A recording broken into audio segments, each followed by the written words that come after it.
A forest can be forbidding, a place of secrets, of danger, a place to hide. The Ardennes on the French-Belgian border offers perfect territory for a husband and wife team intent on murder. First, they prowl towns nearby, then they disappear into the dark forest with their victims. One day, pregnant, the woman, Monique Olivier, sees a young girl, beckons her over. She asks for this girl's help. She says, "I'm pregnant and I'm not feeling well. Can you help me? Can you come with me?" A year later, the scene is repeated in another town. Monique Olivier's baby is now born, but that has not curbed the need to kill. The husband and wife team are back on the prowl. Another girl comes into view of Olivier and her husband, the killer, Michel Fourniret. She'd have thought nothing of approaching the car. There was a man, a woman and a little child, so why would she be frightened? None of the victims would have thought that they were being lured into a trap. But the man in this picture is quite simply a monster, like few others. A child killer. Will anyone notice? Will the little girl realize the danger she is in and run? Or is she about to become the latest to suffer at the hands of Michel Fourniret and Monique Olivier? Before the so-called French Diabolical Alliance kill again, can anyone get inside the mind of a serial killer?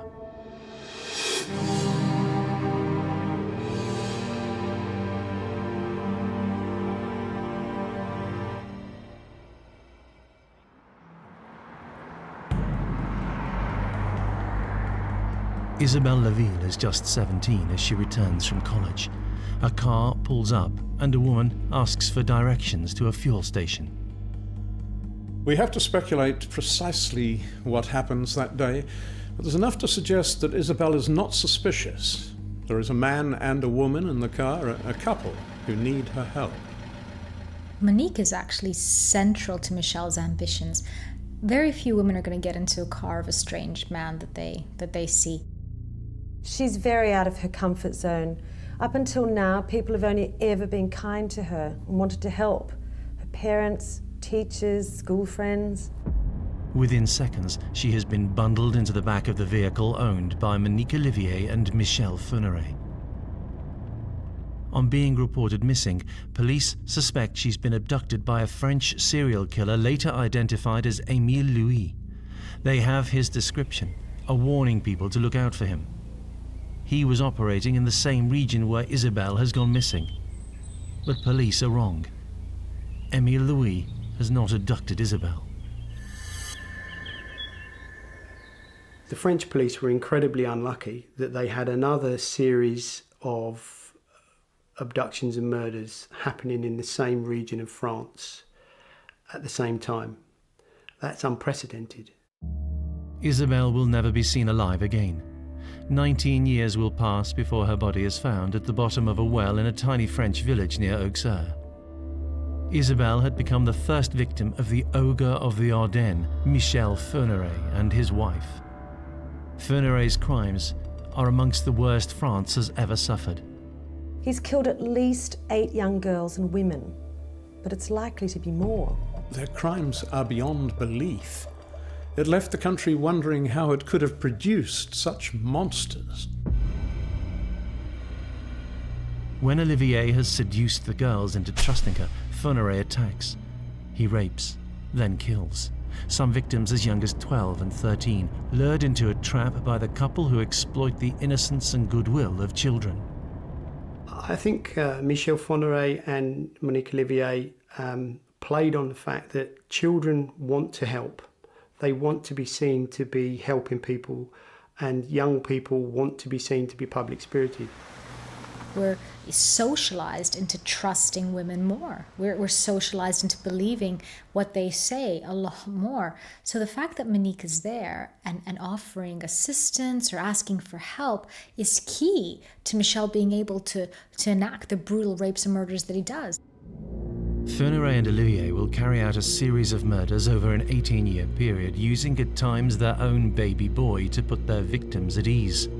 They're a husband and wife murder team who left an entire nation in shock. Fourniret's perverted sexual behaviour begins in the 60s. Michel Fourniret first comes to the attention of the police when he's about 24. He's arrested for indecently assaulting a little girl. He's interviewed by a psychiatrist who concludes that he can be treated to prevent him offending again. That psychiatrist couldn't have been more wrong. Released after 6 years inside, a tawdry 20 years follow as Fernay commits sex crime after sex crime. He's charged and convicted 13 times. He is every woman's worst nightmare. And he is a man who coldly calculates that he will need a woman by his side to commit the crimes that he's planning. Michel Fourniret hatched upon their MO as a way of preventing being caught, because you've got to remember he was previously caught for offences when he acted on his own. So what we know about criminals, and particularly sex offenders, is they introduce learnt behaviour into the way in which they offend. And when you're caught in a particular way, often you try to prevent that happening again. It is during and immediately after one of his extended stays in prison that the key cast of Fourniret's degenerate life story begins to assemble. It is a tale of a secret stash of buried gold, a gathering of unlikely partners in crime, a bitter wife who wants her first husband dead, and of the unwitting innocents that she would lure to their deaths. Fourniret's icebreaker, his means of creating the diabolical alliance with the gangster's mole that is Monique Olivier, is an advertisement. He puts an ad in a newspaper saying, listen, I'm a prisoner, I'm lonely, I'm reaching out to any woman that wants a relationship with me. And lo and behold, he meets Monique Olivier. Its words, when translated, read, a prisoner would like to exchange letters with a woman of any age so he can overcome loneliness. Monique seems drawn to men in jail. Her first husband was in prison, and now the man who would be her next husband. For some women, it's a sense of low self-esteem. They feel that that's all they deserve. For others, it's a sense of danger.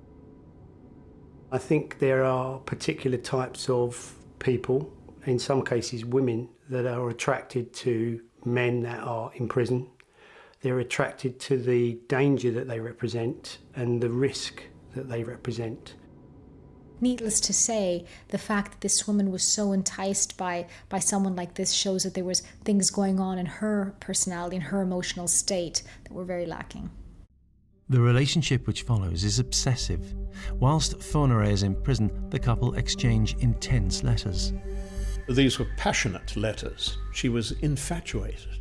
So when the letters between them are found and analysed, they actually display a lot of passion, a lot of sexual passion, a lot of emotional connection. She had been married twice before.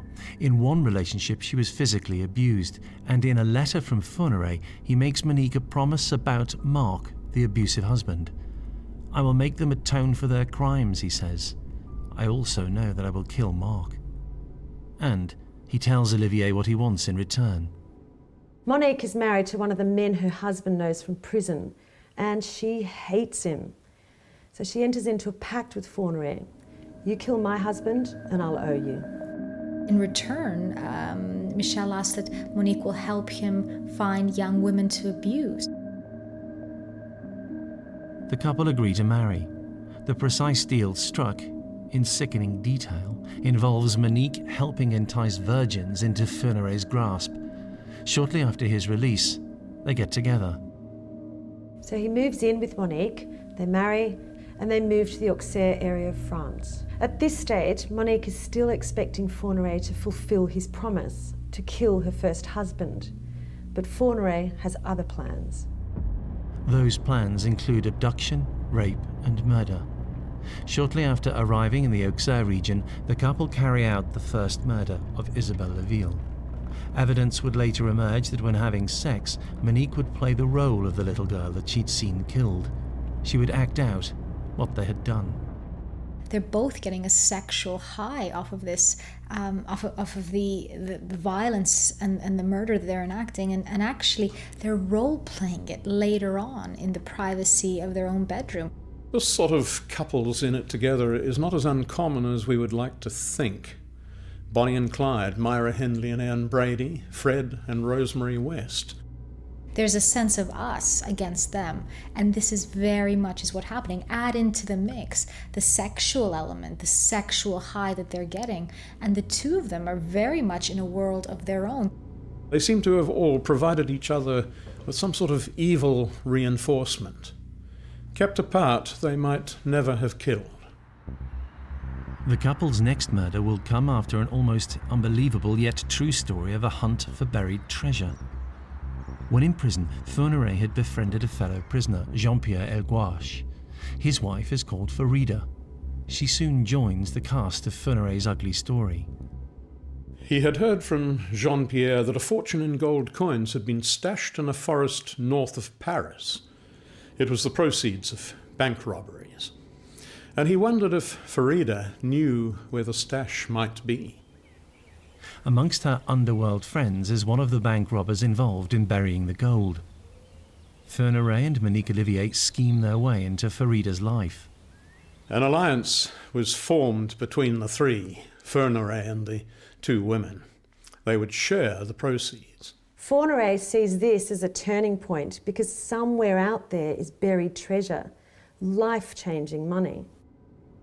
Farida is no more than a stooge, needed to help solve the mystery of the location of the gold, but for nothing more. She could have no idea that her life was in danger if the trio actually did track down the bullion. They are partners in crime at this point. They have a shared cause to find this gold. She can help him get rich quick. Farida is a means to an end. He is utterly devoid of emotion in his crimes.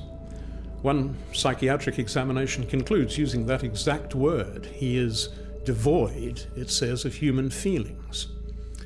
Farida isn't an equal partner. She and Fourniret spend days searching an area of the national park north of Paris. Will they find it? And what will Farida's fate be if they do?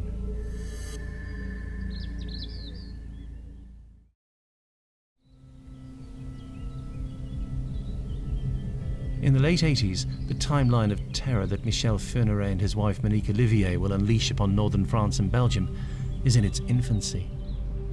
They had killed once, but their minds were now on getting rich, quick. Together with Farida, they search near a graveyard in a wood near Paris. Incredibly, Farida and Fourniret find the treasure. She actually leads them to the gold. What are the chances? But the moment the young woman and Fernay find the gold coins, Fernay's life does indeed change as he hoped it would. But what's clear is that Michel Fourniret was intent from the beginning on keeping that for himself. The gold discovered, the Diabolical Alliance have another victim in their sights. The recovered cache of ingots is hard to sell. 2 years pass before Fourniret and Farida find a buyer in Brussels. It's believed they raise 1.2 million francs, the equivalent of nearly £1 million today. Fernay and Monique journey north and buy a castle, Château Sautou, near Charleville-Mézières, in the Ardennes region bordering Belgium. If you were to pick a home which is also a hideout, somewhere where screams can't be heard, where you could come, you could go, you wouldn't be spotted, where you might even bury bodies, well, this was the place. The couple are regularly in contact with Farida. They still have her share of the proceeds. A meeting is arranged, and the three drive into the Ardennes forest. Up until the point where she's in the car, everything he said he's going to do, he has, as has his wife, which is probably giving her a sense of security. False sense of security, of course. What happens next is disputed, but what investigators believe took place has been partially corroborated by the other woman in the car, Monique Olivier. Monique blurted out in a courtroom one day that her husband had sat in the back seat of the car and he'd wrapped a shoelace around Farida's neck. As he did so, a knife fell from his pocket. Monique picks it up, hands it to Michel, and he proceeds to kill Farida. Her body is abandoned by the couple and is still undiscovered. discarded somewhere in the desolate French forest of the Ardennes. Jean-Pierre Elgouache would eventually confront Fourniret about both the disappearance of the gold coins and his wife, but Fourniret escapes. Elgouache is soon back in prison for an unrelated offence, and Fourniret is back on the prowl, having blended into society. Criminals like Fernay don't carry a sign around their necks saying, "I am a sex attacker" or rapist. The problem for police and for those who actually knew him is that he appeared normal. He holds down a job as a handyman and electrician. He's quietly spoken. He's also giving nothing away. He has no friendships outside his marriage. What made Fourniret into the man he became? Michel Fourniret claims to be tortured by a fact of his early life: abuse at the hands of his mother. She sexually abused him, and he holds this up very quickly when he's confronted with the fact that he's a sexual abuser. But is he telling the truth? Abuse by a mother is not unknown, but it's very rare. What we do know about sex offenders is some often claim to have been sexually abused when they haven't, and statistically we know that it's not always the case that people that have been sexually abused as children go on to sexually abuse children as adults. So we should be quite sceptical about his claim that he was sexually abused by his mother.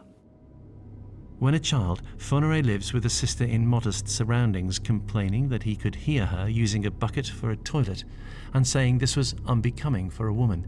It is degrading, he says, and not living up to the image that he has of the perfect woman. He becomes obsessed with the concept of woman as virgin, pure like the Holy Mary.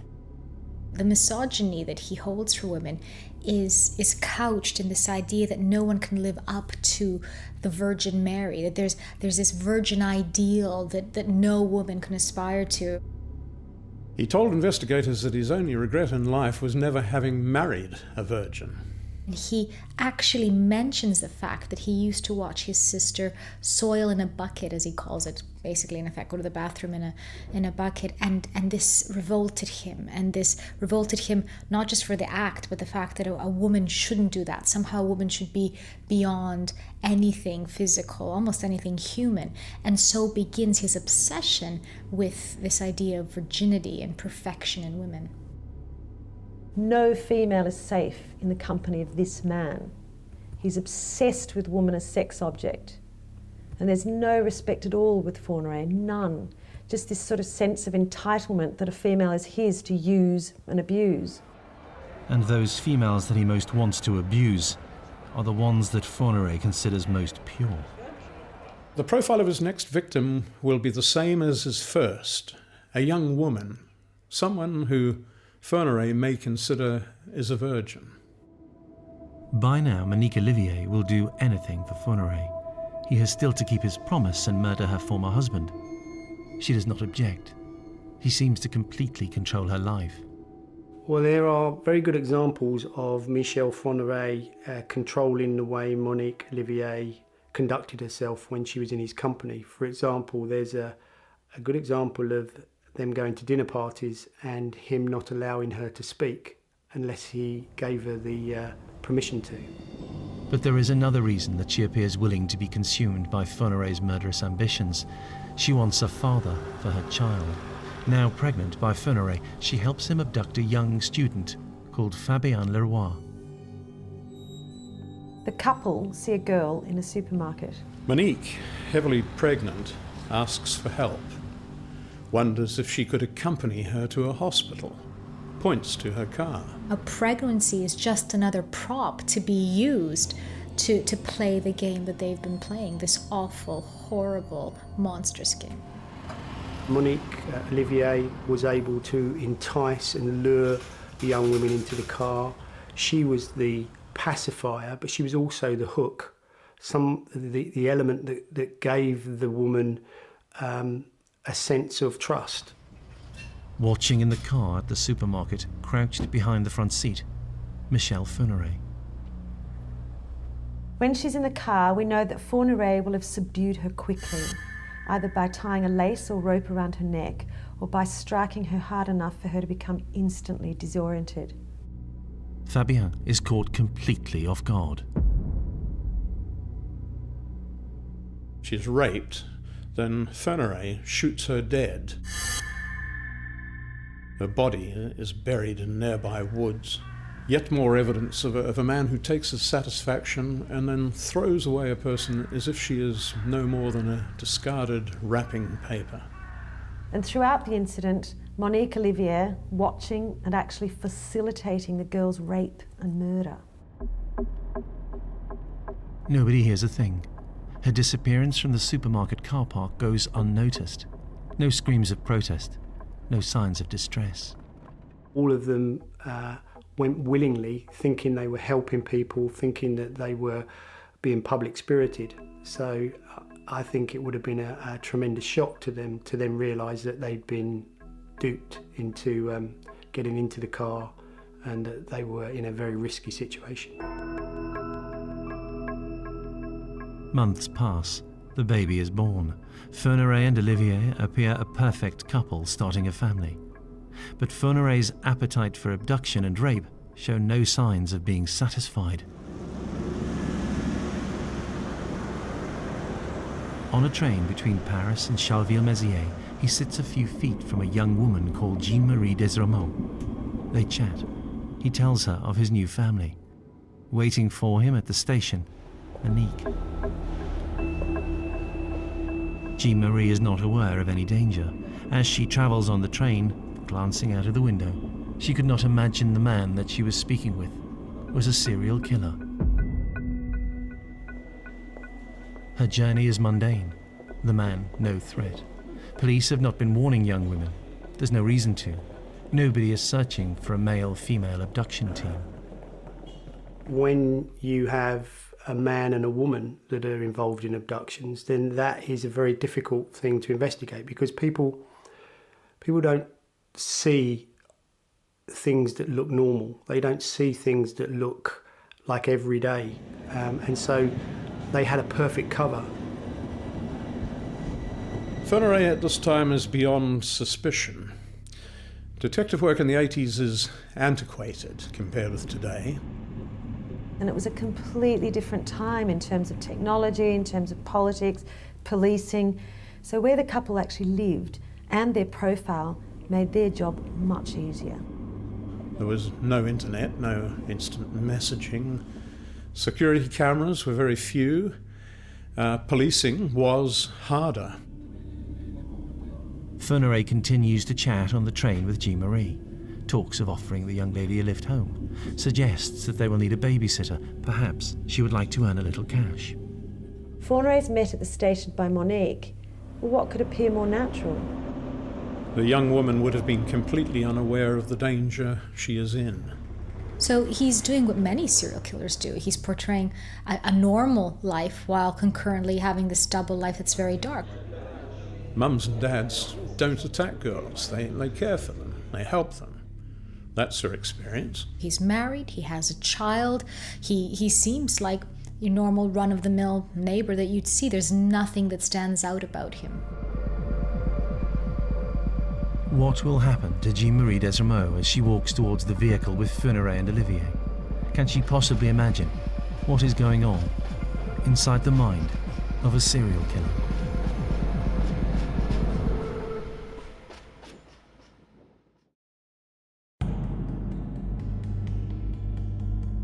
Jean-Marie Desremaux, a student, tells Fernay and Olivier that she's expected by friends and asks for a meeting the following day. The couple agree. She can then come with them to see their home and meet the baby, spend some time getting used to him. The happy scene ends at the car park adjacent to the railway station. Before Jean-Marie leaves, it is Monique who makes one final suggestion. And it's Monique that says, hey, would you like a lift home? Don't worry about it, we can take you. Jean-Marie says no, but as she has promised, she returns the following day. She doesn't intend to stay long with the couple. Having a couple offer you support, offer you help, ask for assistance, it feels more natural. As she's driven along the long road approaching the chateau near Sedan in northern France, Jean-Marie is about to discover that the couple are far from what they seem.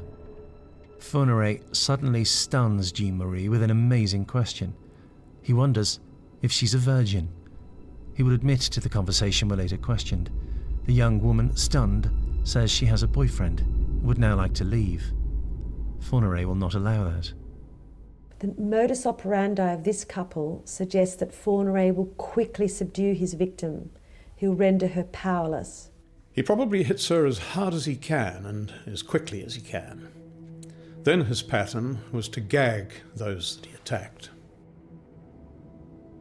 With Olivier watching, their new baby in his crib, Fourniret rapes the young woman before strangling her. They load her body into a freezer. Days later, they bury her in the grounds of the chateau. Student friends heard nothing from Jean-Marie for days. It's not like her, and they report her missing. Police launch a search. They begin to suspect that she may have become the latest victim of Émile Louis, the other serial killer on the loose in France at that time. He's usually struck, though, further south. Has he migrated north? They were working as a couple later on with a child, and that didn't fit the stereotype of what the police would be looking for. In the confusion created by the fact that France had different serial killers snatching girls and women from the streets, Fourniret and Olivier are free to attack again. And to further make it tough for French detectives, the couple leave the country. They move to Belgium, where, incredibly, another serial killer is soon on the loose. Marc Dutroux would later be convicted of killing 6 young girls in the same area that Fourniret and Olivier have moved to. The couple, now often travelling between the two countries, continue to look out for young women, possible virgins, who they can entice into their lives, use, abuse, and then discard. I think that they shared experiences, those experiences of abducting and killing those women, that they both found sexually exciting and were both aroused by. And I think that, in its perverse way, cemented the bond between them. In a town called Namur in Belgium, they spot a 12-year-old girl. Her name is Elisabeth Brichet. Fourniret and Olivier wait for 3 hours as she plays at a friend's house. The evidence suggests that Fourniret and Olivier had planned this crime to the last detail. For the couple, Elizabeth presents a new opportunity, and she's only 12. Michel Fourniret and Monique Olivier were a couple acting in unison. They used their own child to present as an everyday couple and to make them above suspicion. You can imagine little Elizabeth. Here's this poor little baby boy crying his eyes out, and the parents are from out of town. The level of depravity that these two have in terms of how they try and entice girls is unbelievable. By this point, Monique's had a baby, a little 3-month-old baby, and she uses the baby to give young girls a sense of security to come with her. And this little girl, of course, feels safe. This is a woman with a baby who needs my help. Not only does she feel safe, she probably thinks she's doing the right thing. She's probably been raised to think this is the right thing to do. Within moments of her coming across Olivier and Fourniret, she would have been asked into their vehicle. As she sat in that car, Elizabeth would have had no sense of fear. I mean, why would she? This was her home. She was with a nice man, his wife, and their little baby. What was there to worry about? The fate of Elisabeth Brichet was in the hands of a mother and father like no other. One, a serial killer, and the other, a woman who makes his actions possible.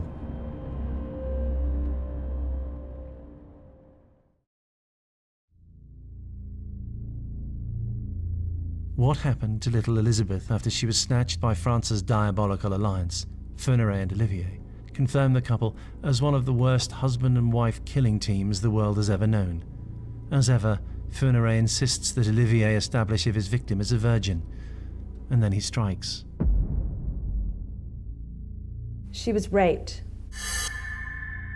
Not only was Monique not bothered by this, but perhaps was getting something from it as well. In a slight change to their usual routine, Elizabeth is not immediately killed. Did they offer her food or drink, or keep her bound and gagged? Did Monique console her? did she have a chance of being spared? Fourniret's behaviour was remorseless. He showed no mercy. All we know is that she was killed at the chateau. We don't know how, and we don't know what the final thing was that made Fourniret act. Perhaps fear that Elizabeth would be able to identify him. Elizabeth's family had to wait 15 years for her body to be found. Her fate had been decided the second that she agreed to help a pregnant woman with a crying child. He's a cold-hearted serial killer, and she is a monster who helps him. Throughout this period, they used the grounds of the chateau as a burial ground. Elizabeth's remains were eventually discovered there.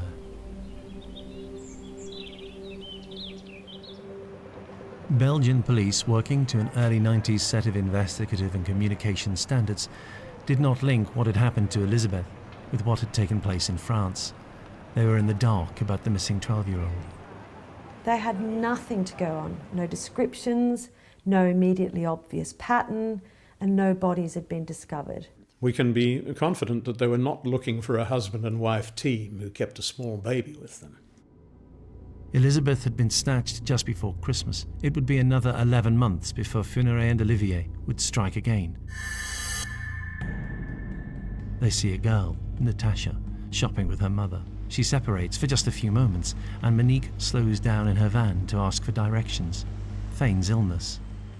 She asks for this girl's help. She says, "I'm not feeling well. Can you help me? Can you come with me?" As Natasha shows concern, Fourniret snatches her and throws her in the back of the van. She is raped, strangled, and her body abandoned on a beach near Nantes. It is found 3 days later. This time, police believe they have their man, but they're wrong. This case was complicated by the mistaken arrest of a neighbour, a man who was completely innocent of this crime, but who had linked up with a terrorist group.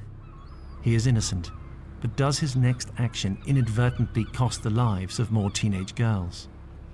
He ended up killing himself in prison, so perhaps police thought he was the man. If that was the view, it would explain why no wide-scale campaign was in action warning women of a serial killer on the loose. It is 1990, and the couple seem to have finished their series of murders. No other disappearances are reported in the Ardennes region until the year 2000. Out of the blue, Fourniret says he wants to go hunting for a virgin. Céline Saison, 18 and going home from school, is asked for help by Fourniret. He says he's lost, asks the girl to accompany him. Trusting him, she climbs into the vehicle. Fourniret immediately locks the doors, tells her that she should now allow him to have sex with him, or he'll throw acid in her face. She has no choice but to submit. Of course, this child, like so many before her, is bound and raped and killed. He pushes her to the floor of the van and strangles her using a rope. Later, he will return to the home that the couple are renting in Belgium.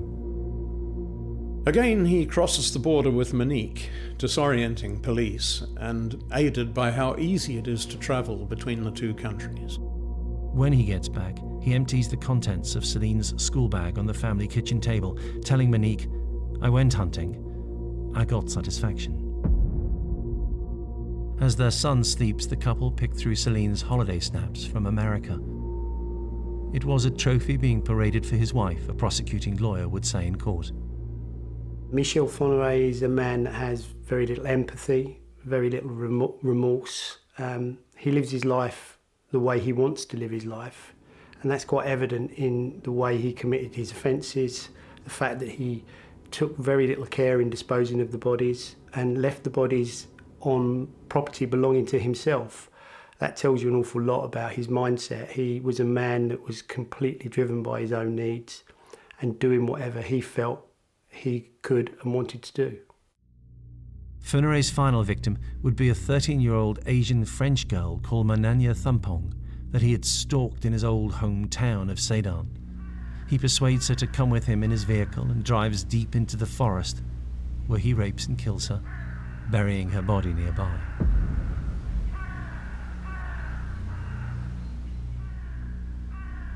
Again, he returns home to Monique, trumpeting his satisfaction at finding another virgin.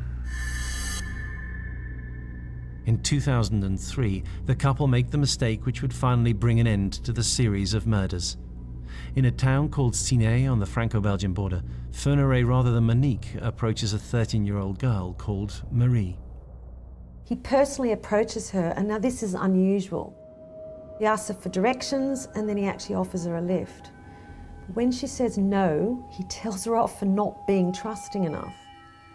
Mary tries to run, but he grabs her and throws her in the back of the van. They grab this little girl, as they usually do. They bind her like they've always done, put her in the back of a van and start driving off.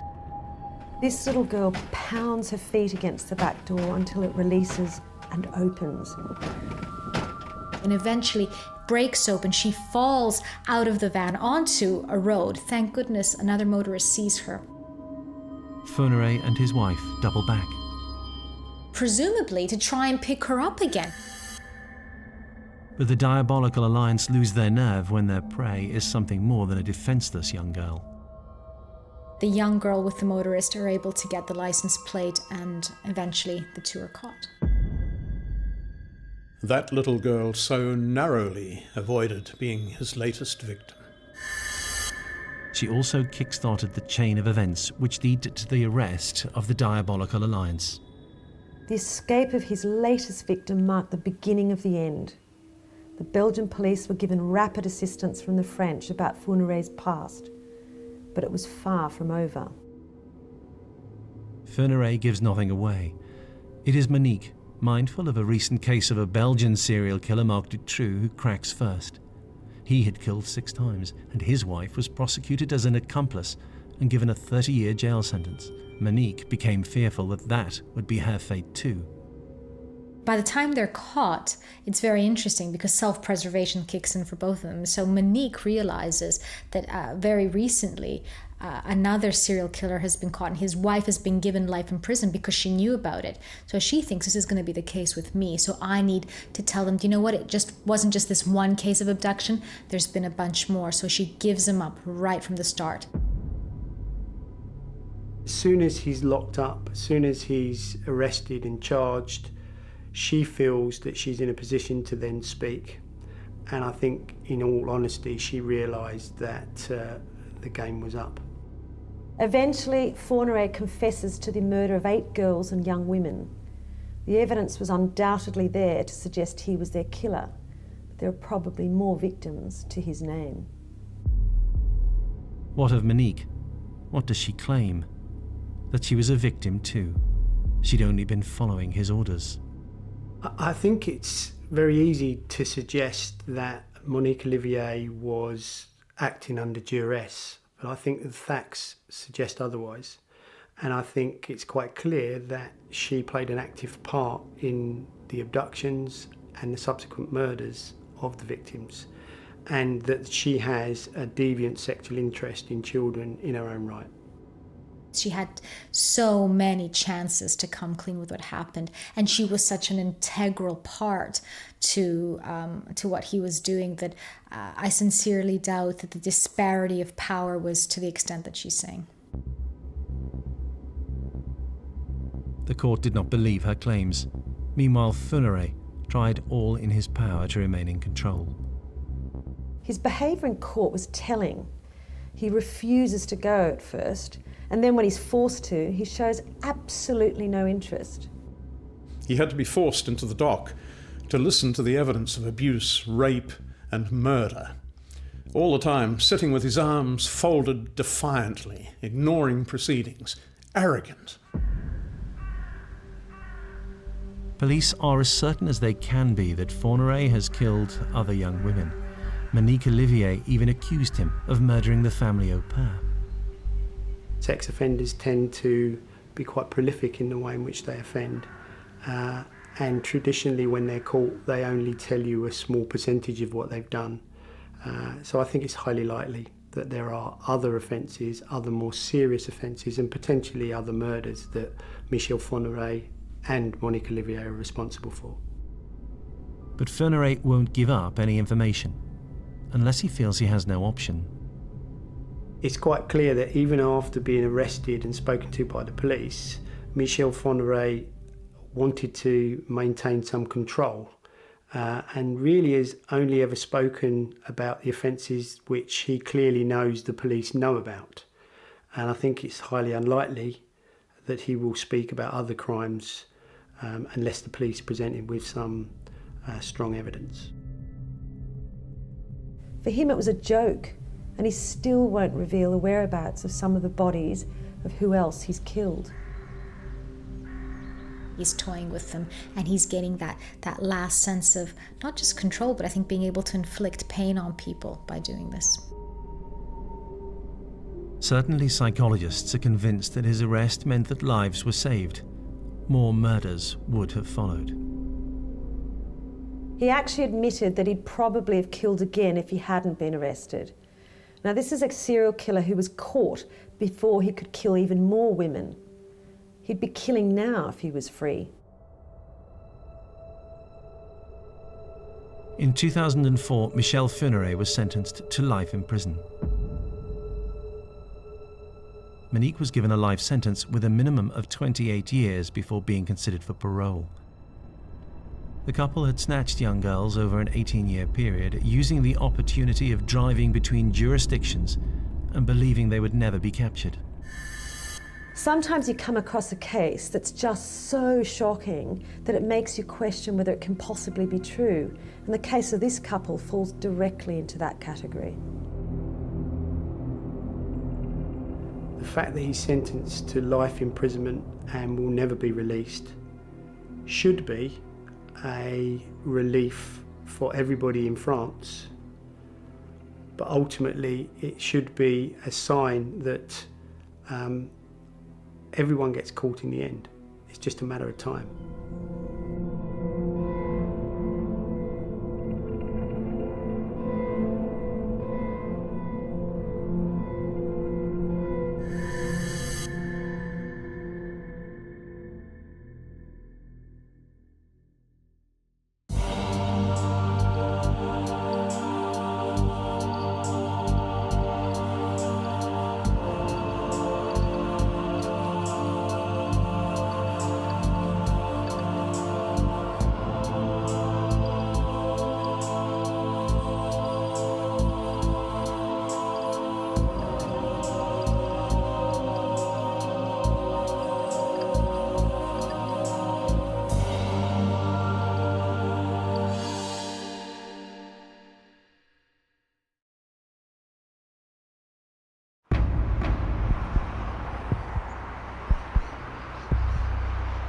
Alone at night, a woman walks along a busy road in Adelaide, South Australia.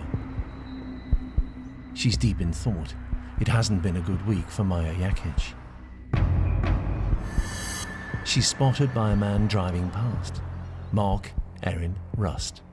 Short, pudgy, and with a sex pest's habit of dropping his trousers in front of women.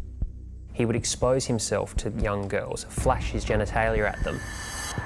But then slowly and surely, it escalates to much more intimidating acts. He would get his sexual kicks from preying upon women. He was always on the lookout for a woman on her own. How much danger was Maya Yakic facing as she walked alone that night, oblivious to what was going on inside the mind of a serial killer?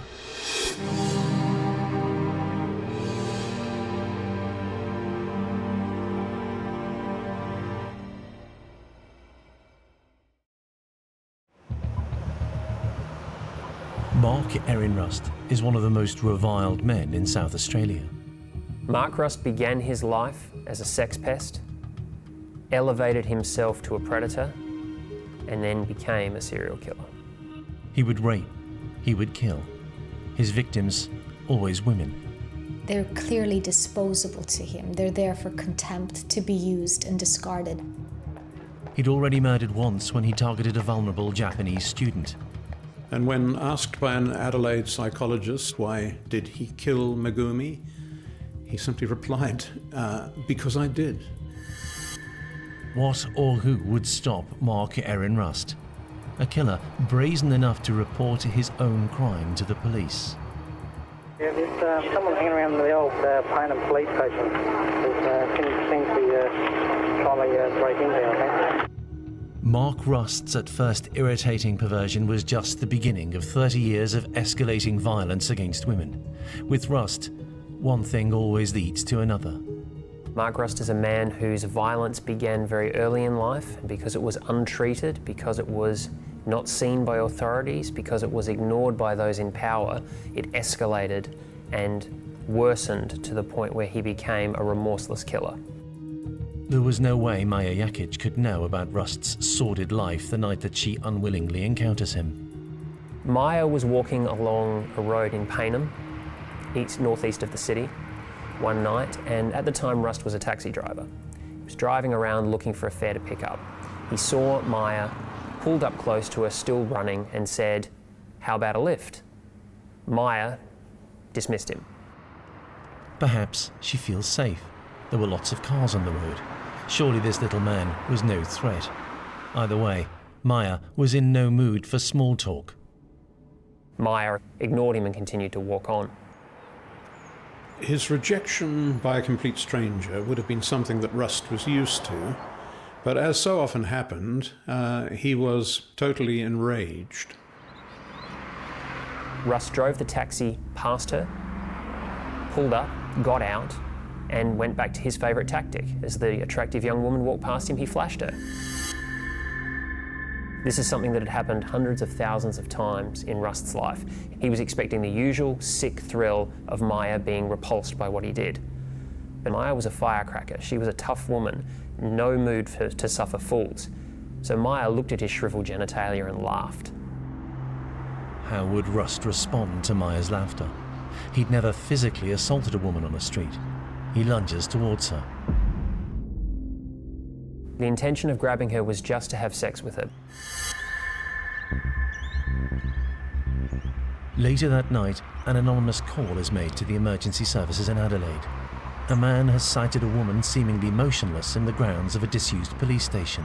There seems to be a body of some sort in the bushes there, I'm not too sure. The voice belongs to Mark Rust, a man who no woman would want to meet on a dark night if they knew how dangerous he was.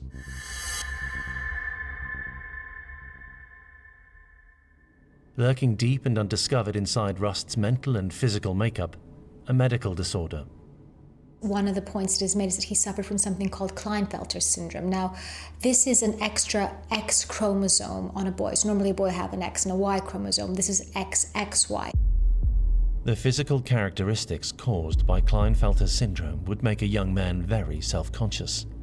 As well as shrunken genitalia, Rust would have had rounded hips, stunted growth, and an inability to reach sexual satisfaction when he wanted to. It was during these teenage years, when the symptoms would be most obvious, that Rust is first arrested and charged with indecency offences. He seemed to be in a state of almost permanent sexual need, but wasn't necessarily able to get sexually aroused when he needed to. Rather than hide his condition away, Rust flaunts it. Masturbating in public or flashing people or exposing himself is his way of saying, this is who I am, like it or not. It is now the late 70s that Mark Rust's journey to becoming a serial killer begins in Whyalla, South Australia. There, he lives parallel existences. There is Mark Rust, the sex pest. At the age of 13, he started following pretty girls around town, fantasizing about them. And there is Mark Rust, the apparently normal teenager, but never truly far from the surface, the menacing misogynist. So Rust starts to go out on dates. He starts to go out with girls, he has relationships, one after the other. The difference is that when they end, Mark Rust starts to hate these girls. Right there we see a decision to act upon his impulses.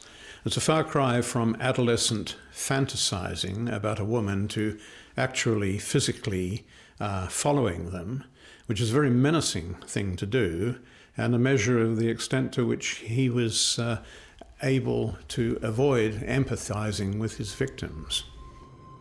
It is one thing to seek gratification by menacing sexual behaviour, but it's another to gain pleasure from the pain inflicted on Rust's victims. That was his modus operandi. Very quickly he became obsessed not only with the sexual thrill, but with the revulsion thrill. It was a 1-2 punch for him. This distinction would offer an ominous insight into Rust's motivation. The experts at the Royal Adelaide Hospital who later interviewed Rust said that apparently he gained great pleasure from the reaction of the women that he exposed himself to, again indicating his lack of empathy with their feelings and in fact deriving pleasure from the shocked, horrified reaction that he created in them. And to get that pained reaction as a man in his 20s now in Adelaide, Rust escalates his indecency.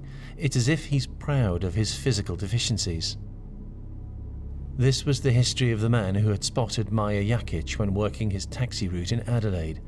The woman, about to be his prey, was herself not in a good place mentally. Maya Jakic was not a happy woman. She suffered from bulimia, an eating disorder, and she had a terrible, volatile relationship with her parents. In fact, one day after a blazing row, she moved out. She moved to Glenelg and lived by the beach in Adelaide. Maya, diminutive but tough, got through the days after leaving her mother's home any way she could.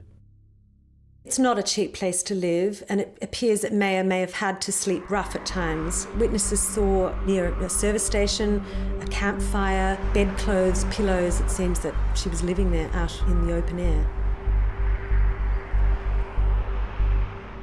Alone, vulnerable, and in clear line of sight of Mark Erin Rust.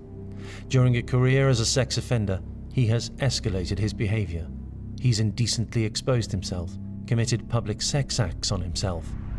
How far will he go that night on a busy road in Adelaide, South Australia?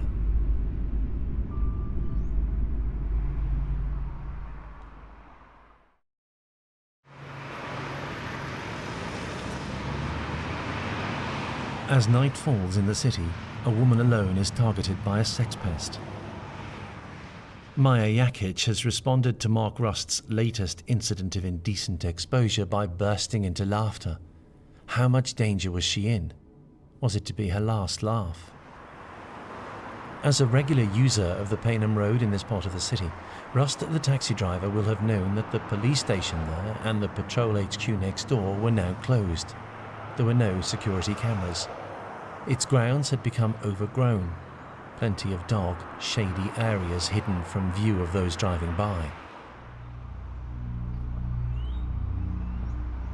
He grabs Maya, probably stifling her cries by putting his strong arm over her mouth.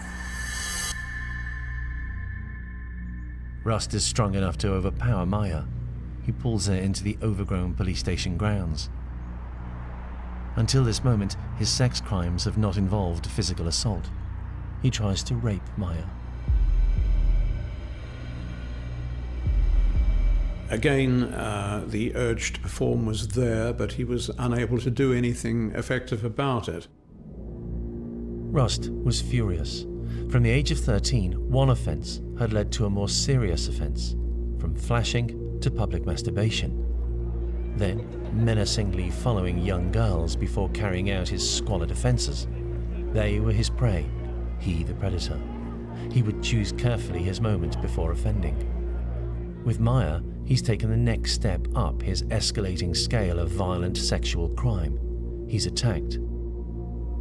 As he pins the terrified Maya to the ground, she unable to scream, he unable to rape her, the sex pest Rust chooses to get his thrills in the worst way imaginable.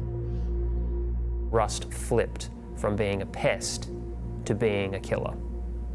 Rust attacked Maya, set upon her, killed her, and then dumped her body next to a disused police station, covered it over with leaves and branches, and left it there.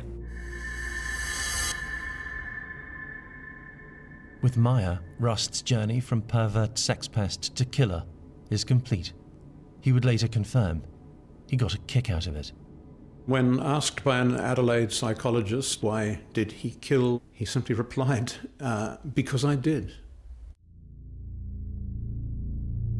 Coldly discarded under leaves in the grounds of the disused police station, how long would the body of Maya Jakic lie undiscovered? The way the mind of Mark Aaron Rust worked dictated the next chapter of his ugly story. Mark Rust has been assessed by psychiatrists at length and on many occasions. Some believe part of his motivation is a desire to repulse by using the body that he feels is deformed. He gets pleasure from shocking people. It's been speculated that by hiding Maya's body, he has prevented himself from gaining pleasure, the satisfaction at the revulsion of his actions. Perhaps that's why he takes the next bizarre step. He called in the crime himself. Rust was denied his usual thrill of someone being repulsed by what he'd done. And still craving that, he had to find a way to achieve that goal also. And so he started trying to make contact with the authorities to have them find Maya's body. Rust walked to a nearby phone booth. Shortly after killing Maya, he made the first of 2 phone calls. You just walked past the old Paynham police station. There seems to be a body of some sort in the bushes there, I'm not too sure. He would contact police anonymously via the Crime Stoppers number, calling in, telling them to look for a body. But there are other possibilities to explain his motivation for calling the police. Is he showing off? One can easily speculate that he was toying with the police, saying that I've left this body underneath your noses. And to leave the body near kind of 2 police buildings is in and of itself very telling. This is somebody that either wants to get caught or wants to show that he's fearless, feels that he can never get caught perhaps. Officers duly went to the scene. Was Rust observing them? We may never know. But if he's watching them, awaiting a thrill on seeing their reaction when discovering Maya's body, he's going to be disappointed. Her body went undiscovered.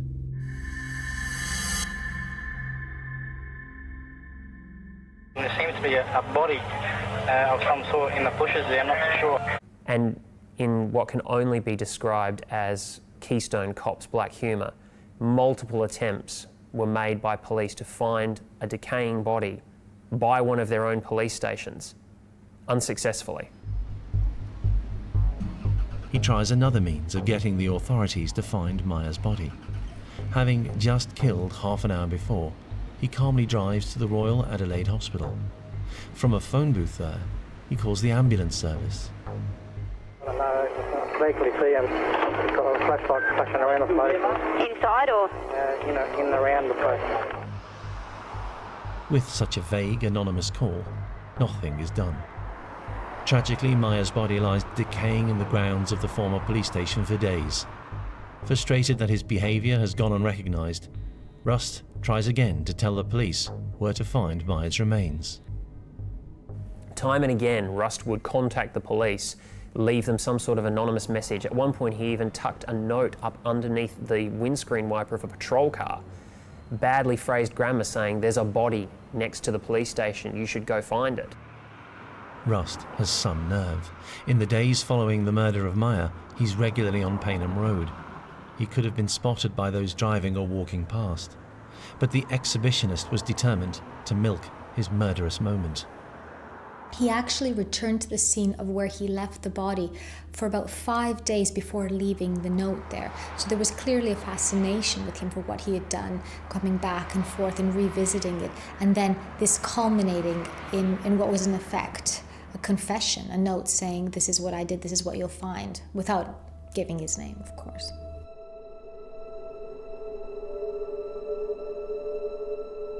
The note read, "There's a dead girl's body in the shrubs of the grounds near the main road of the Paynham police station.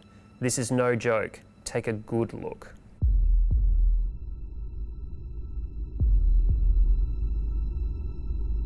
The note would do its job. It's still impossible to say if Rust was cruising by, observing as patrol officers returned to the disused police buildings. Detectives believe he almost certainly was watching.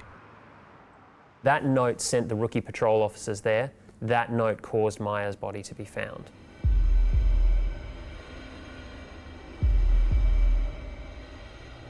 The entire city of Adelaide was horrified by the discovery of Maya Jakic. He didn't have just one person horrified by what he'd done. He had a city now. Feeding off that emotion was like a drug for him. He was sated for a very, very long period of time. But unfortunately, it didn't last forever, and 3 more women were going to pay. Police quickly formed the opinion that Maya's attacker had been sexually motivated, but they did not link her murder with Mark Aaron Rust, the sex pest. He was in the clear, still driving his cab, still on the prowl. Horrifyingly, nothing happened to Rust at that time. Rust wasn't caught. Rust wasn't even thought about as being in conjunction anywhere near Maya Jakic. Because again, though police knew about Mark Rust, he was a pest. He was that weird little monotone gnome-looking guy that flashed people. He was the taxi driver that was a little bit handy. He wasn't a killer. Police never stopped and turned their minds to the thought that this man's behaviour, which had been escalating since he was 13 years old, a clear pattern of worsening crime, might have taken the next logical, horrendous step. Nothing was stopping Rust. He had exposed himself as a teenager. He had committed various lurid and obscene acts in front of women. He had even committed murder. Virtually all of his victims were women, and he cared nothing for their feelings. A misogynist murderer is at large in Adelaide. Sex-obsessed despite his physical failings, he spots a woman at a bus stop. He sizes her up, a possible target. What's on his mind? He drives by, considering his options. Will he parade himself to shock or repulse? Does he have rape on his mind?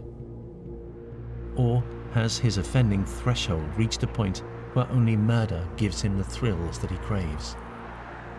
The young woman is oblivious to the threat posed by Mark Rust. Now he has killed. Is Mark Aaron Rust about to kill again?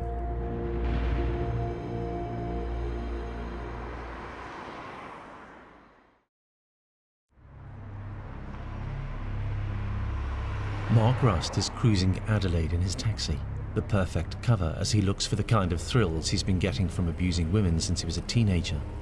To Rust, a woman alone is a target. Amongst his favourite attack zones, bus stops, there he is spotted as prey. Framed against the neon-lit shelter, the young woman can be seen from hundreds of yards away as Rust drives his cab. He might turn off the main road, weighing up whether it's too late to pounce, too many witnesses. In the distance, the girl sees her bus. She has no idea she's being observed, stalked.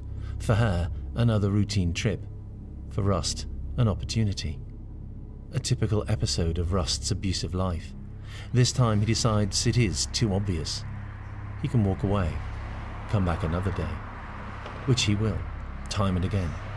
In the months following his murder of Maya Jakic, he's up to his old habits.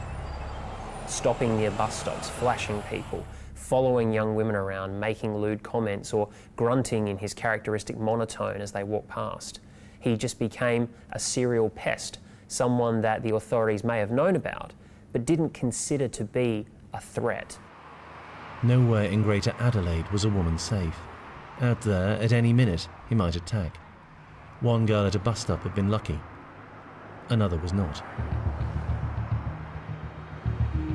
He exposed himself to a woman, masturbated in front of her, and it must have been an appalling thing to witness. Was his behaviour an indicator to police that he could be Maya Jakic's killer? He was considered, but not seriously. That's just Mark Rust. He might do a petty crime here or there and he might flash at you, but he's nothing to worry about. He's nothing serious. But Rust was something serious. He'd been thrilled, excited, satisfied by killing Maya Jakic, but his warped sexual urges could not be kept in check now that he had murdered. Police knew Maya Jakic's killer was somewhere out there, but they did not have a single suspect, which allowed Rust to continue to go about his business. How would police eventually uncover the truth about Mark Rust?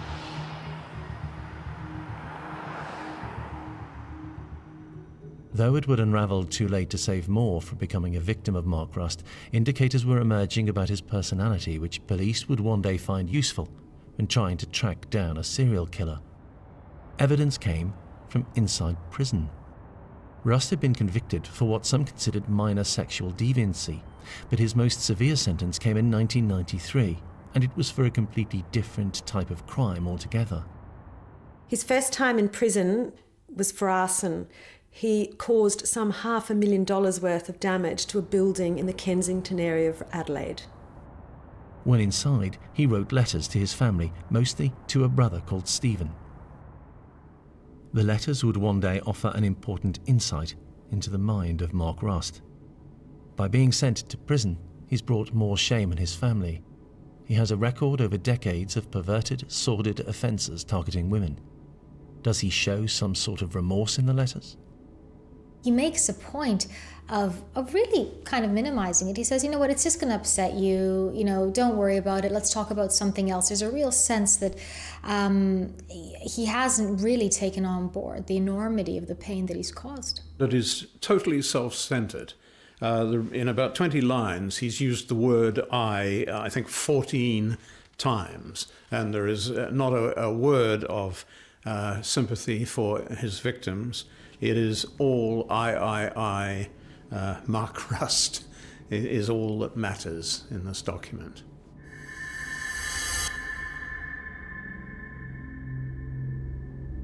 Rust's words had exposed the mind of a man who will always be a danger. This is the mind of a man who may never be capable of empathizing with another person, and certainly not a woman, for the rest of his life. The letters would one day also offer forensic investigators a telling piece of evidence against Rust. This letter is actually very important because it's the one that is used to compare to the note that was found on the car, basically alerting the police to what had happened. But that chapter of investigation into Mark Rust was still to be written. Having served his time for arson, Rust was released from prison. One evening, working again as a cab driver, he spots his latest target. Just before his second most infamous crime, Rust was looking for another victim. He was back on the streets and he needed a fix. There was a young woman on Goodwood Road who'd pulled up in her car to use an ATM. Rust jumped out, flashed her, and tried his damnedest to sexually assault her. By whatever providence there is, this young woman managed to make it back into her car, lock the door, reverse back at high speed and get away from him. Not unnaturally, the young woman was deeply traumatized. Yet more evidence of a man who would act upon his urges, oblivious to the distress of his victim. She went straight home to her partner. They told the police. The police were on the hunt straight away for this person. At this point in the Mark Rust story, however, police did not know what he was capable of. The attack on the woman had been physical, not the style that had been associated with Rust. Nobody stopped to think that it might have been Rust because it didn't fit his MO. Rust, of course, flashed people as they walked past. He might follow them for a little while, but he didn't do things like that. So Rust wasn't looked at again. Even though this man is fresh out of prison, with a history as long as your arm of escalating sexual offending, still nobody thinks to look at him. The South Australian Police Department does not consider this man a threat. But he was a threat. The killer remained on the streets, worked his taxi trade, picking up women who were on their own whenever he could. His mind in the same sick, warped state which had motivated decades of sex crimes. The victim of his latest attack had been lucky to escape. He would not take long before deciding to attack again. Having had his intentions with that young woman frustrated, having missed out again on that thrill, Rust finds Megumi Suzuki.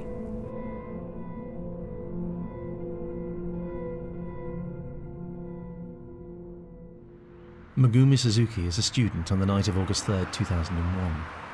Nearly 5,000 miles from home, the Japanese student bought a SIM card for her phone from an Adelaide service station. She is oblivious to the danger that she's in as Rust comes across her. For Rust, Megumi was a perfect victim. She was a woman alone. She was comfortable in her surroundings. There was nothing to be frightened of. This was her new city. Megumi was a popular student, probably would have felt very secure. She's a young woman. She's in a country she feels confident in and comfortable in. There's no reason to assume she would have felt wary of anyone around her. But Megumi had never come across the darkness of a mind like Rust's. Her world was one of late nights at bars, parties, friends. She had become close with a young South Australian. They'd met in Tokyo, and he was a way of getting into the Adelaide life for her. This is a young woman who's in a new country, so having someone to reach out to who is there from her past would probably be a source of comfort. So she'd made it from her favourite shopping mall, Rundle, across to Goodwood Road. All we know is that Megumi went across Goodwood Road at one point to use the facilities at a petrol station. It wasn't busy around the service station where Megumi bought her SIM card, which made it easier for him to spot the young woman. Megumi, alone, tried to call her young friend 12 times, but he wasn't picking up. She headed for a ride home on a bus. Having been in Adelaide for nearly a year, Megumi had become familiar with the sights and the sounds of a city in which she felt safe. She said as much to her parents back home, who she regularly called.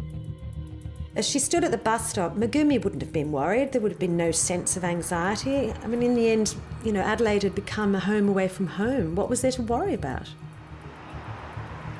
Mark Rust was just a few menacing feet away as Megumi looked down the road to see if a bus was coming.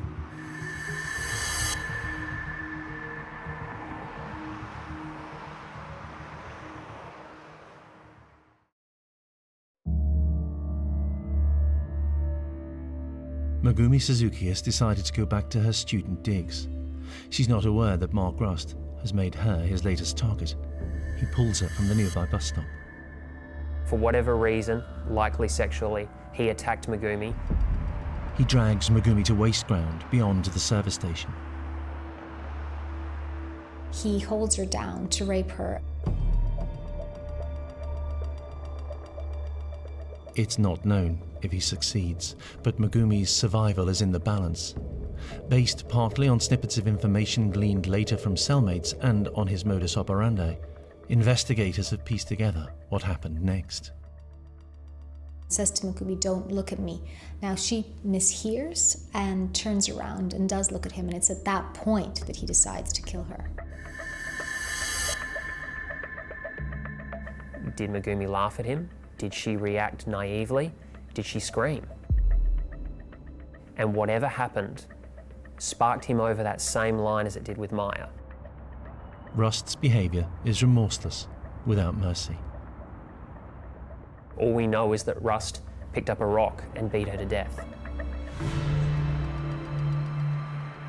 Megumi Suzuki is probably unconscious as Rust delivers the fatal blow.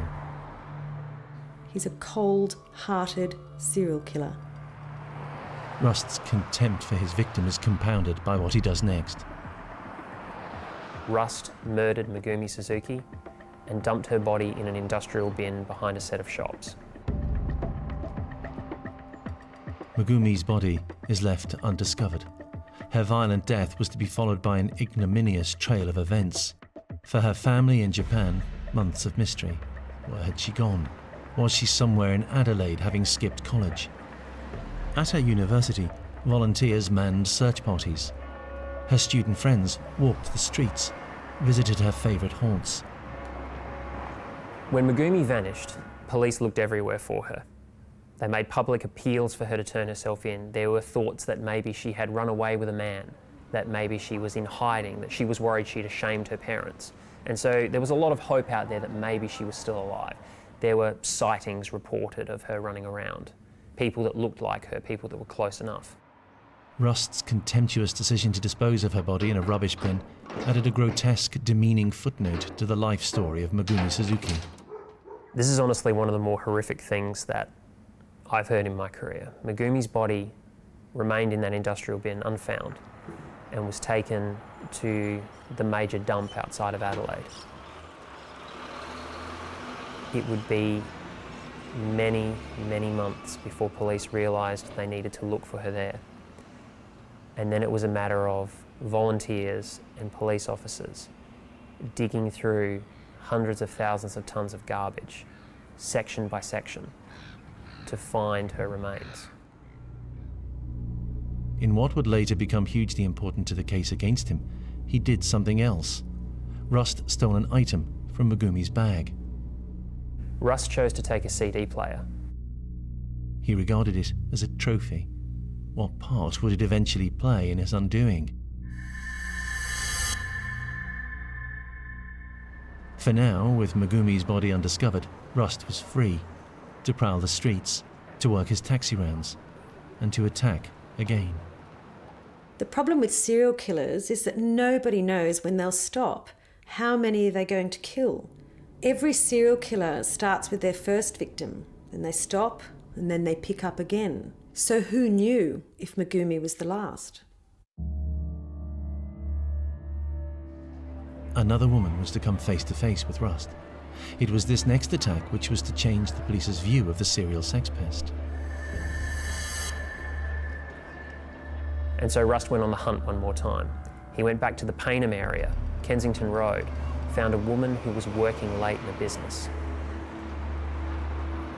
Rust came in wearing a mask, cut the power, cut the phone lines, and told her to get down and take off her skirt.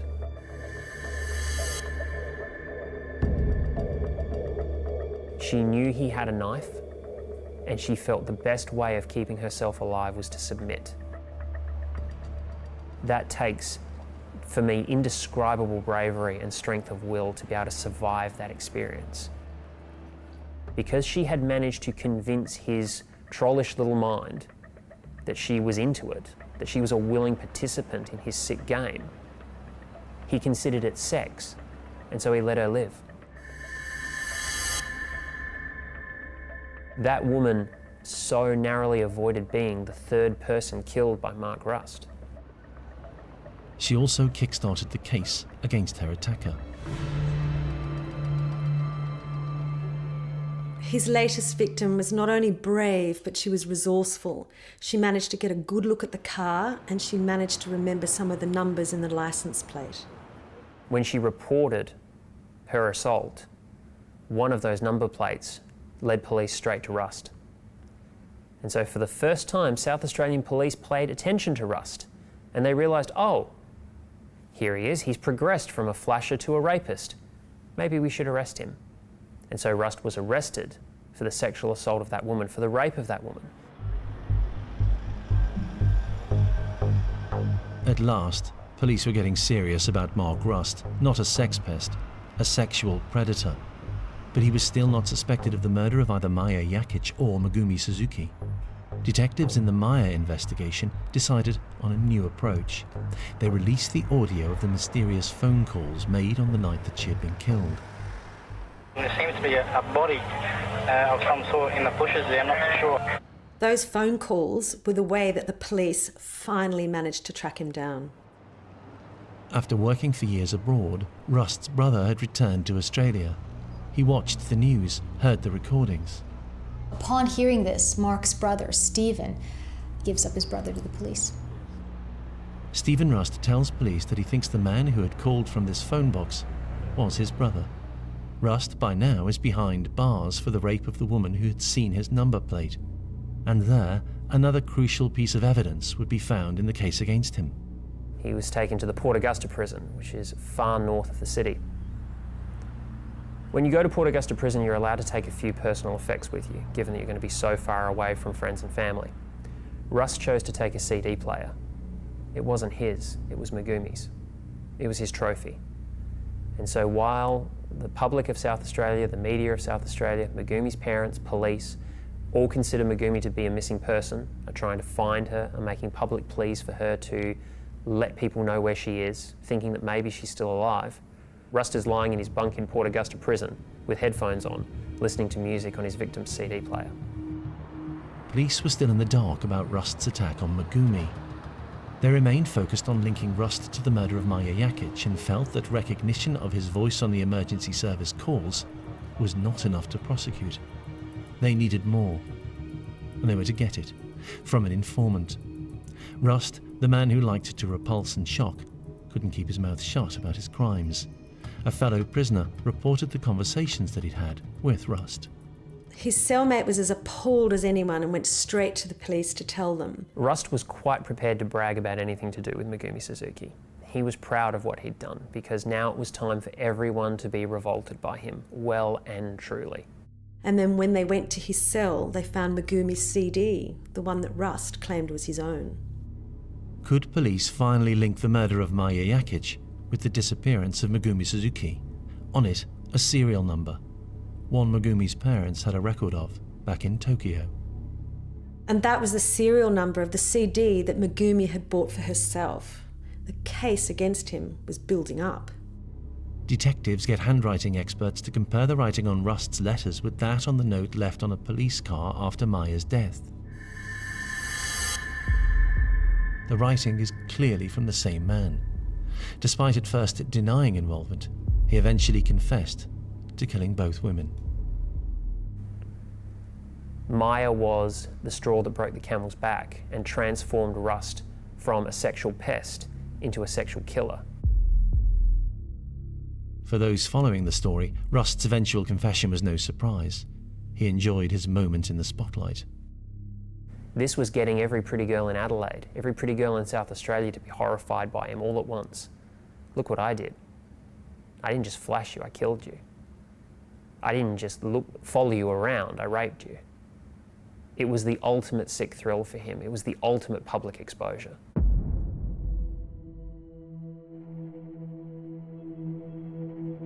Rust himself confirmed it was 2 victims down, but more would have followed.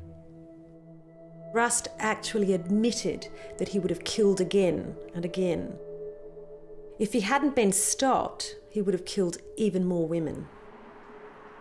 He killed Maya because it was a thrill. He killed Megumi because he could. What would be his reason next time? The truth was he didn't need a reason. He had the taste for it now.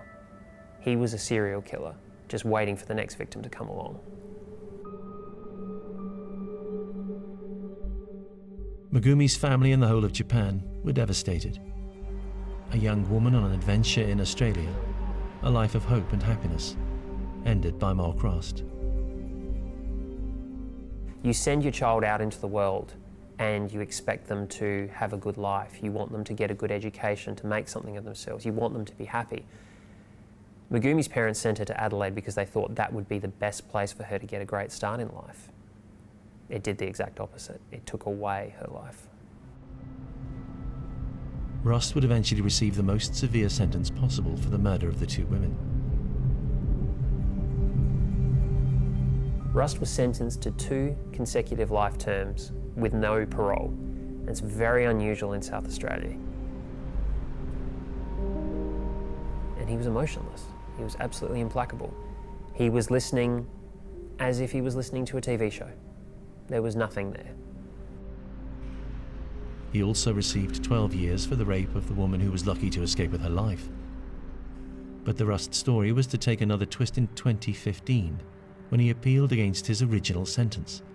He wants to know if he ever will have the chance of parole. The point about the sentence is that it doesn't give Rust very much hope that he'll ever be released. He wants a sense of when things will end. And I think for a lot of prisoners, it's that uncertainty, more so than the amount of years it's more difficult to live with. But the hearings at the court suggest that Rust may never get his wish. The hearings that have been held have heard that Rust is known for attacking prison guards, that he's known for being belligerent and violent inside the prison, and claims that he's had privileges denied. Now, Rust denies all of this. He says that he's undertaken victim empathy courses, that he now has insight into his offending behaviour. He wants to rehabilitate, get out of prison and make something of himself before it's too late. I think one of the most salient comments came from the judge that heard the most recent application. She said that she's read absolutely nothing in all the volumes of reports that have been put before her that give her any hope that Mark Rust is capable of changing. Justice Anne Vanstone has actually speculated that it is unlikely that the original psychiatrist will change his opinion on the report. I think she realised that the woman in Payneham was lucky to escape with her life. I think she realised that the young woman at the ATM was lucky to escape any form of assault. And I think she realised that the next person that Rust encountered was going to die even more viciously and even more horrifically than Magumi or Maya. And if eventually Rust is denied his request to one day be eligible for parole, it won't surprise or disappoint psychologists. One of the things that came across very strongly is how he minimized what he'd done. He minimized the effect of exposure on women. He minimized the effect that it had on his family. He minimized the effect that it had on his victims. And given the letters that he sent through to his brother afterwards, after the crime, it seems like it's still something in his mind that perhaps wasn't that big of a deal. And that perhaps is one of the scariest things about him.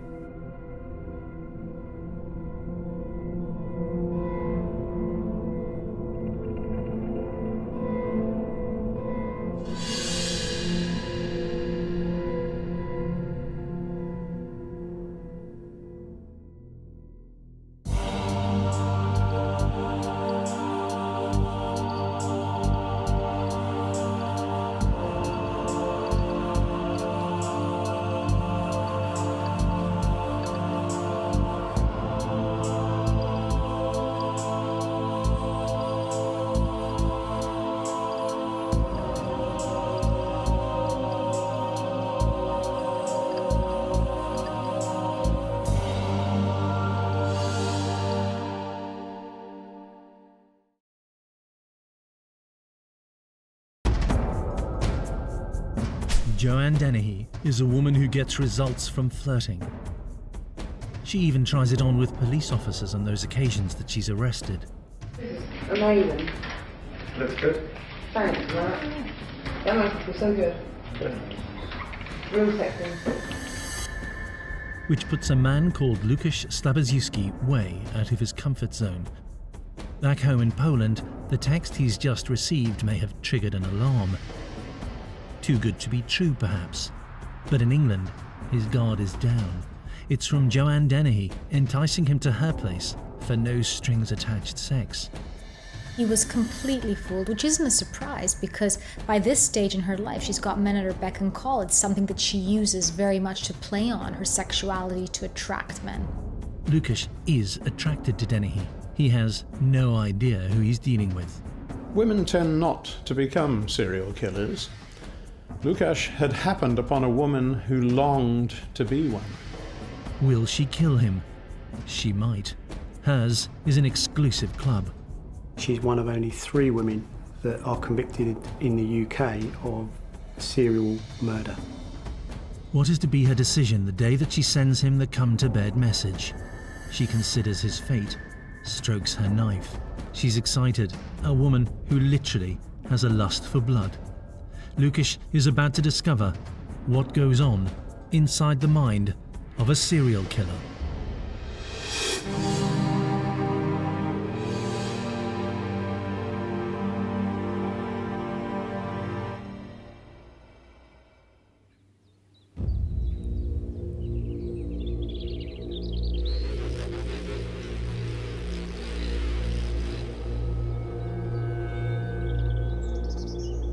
Joanne Denny knew the big skies and rich fields of England's flatlands. Knowledge of the fen's remote ditches was useful too. Drop a body in one and it could lie undetected for a long time. She's been collecting intelligence like this for over a decade. It was here her grisly story began to unfold. Too late to save the lives of 3 men. Each of the men she attacked had inadvertently triggered in her a desire to kill. Joanne Dennehy takes offence easily, and if she does, no man is safe. They'd said something she didn't like or looked at her in a way she thought disrespectful, so she would kill them. At first, she chose to attack men who displeased her, but soon dropped the pretense. She selects an arbitrary criteria for knifing any man she sees. Dog walking. She approached two men in the street who were walking their dog and in broad daylight attacked them with a large knife.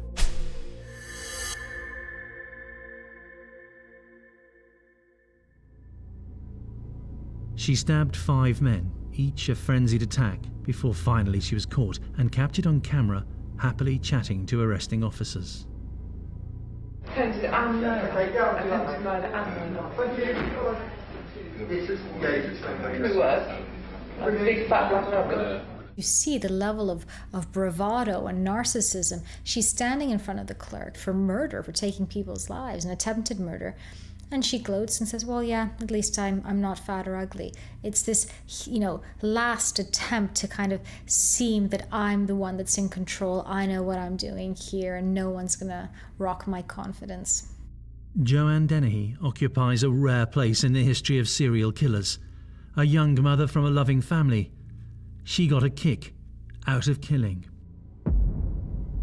Someone has to be a serial killer's first. Would it be Lukas Slabaziewski? He's in Peterborough, England in March 2013. Soon, he plans to return to his native Poland. He is getting casual work at this point. His sister lives in London, building a career, and he's come over to see what he can find. His is not a settled world. He has no permanent home. At 31, he is yet to start his own family. He is a happy man. His sister describes him as the joker of the family. At this point in his life, he has no responsibilities, so he is drifting, really.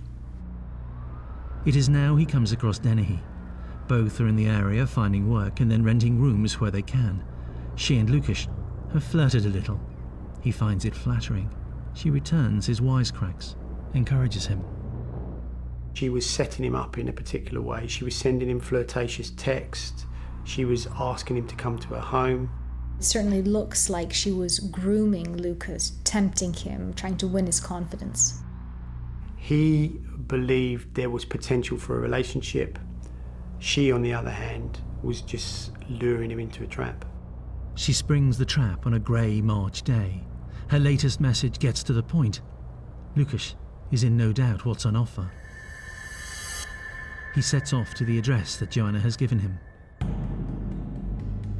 Lukas has a transient lifestyle, not working full-time, no family strings, miles from home. He has time on his hands. A random series of text messages from someone he's just met may appear odd to some, but to him, they appear perfectly normal.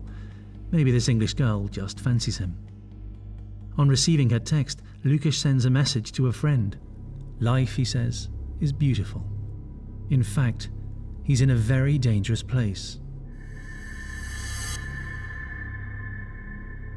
Denhy can sense his vulnerability at this point. He has nothing else to do but come and see her. He will be alone. She will be ready. You've got this situation where on the one hand you have someone wondering about whether or not they're going to have sex, and you have someone else wondering about whether or not they're going to kill the other person. Denhy was making up her mind.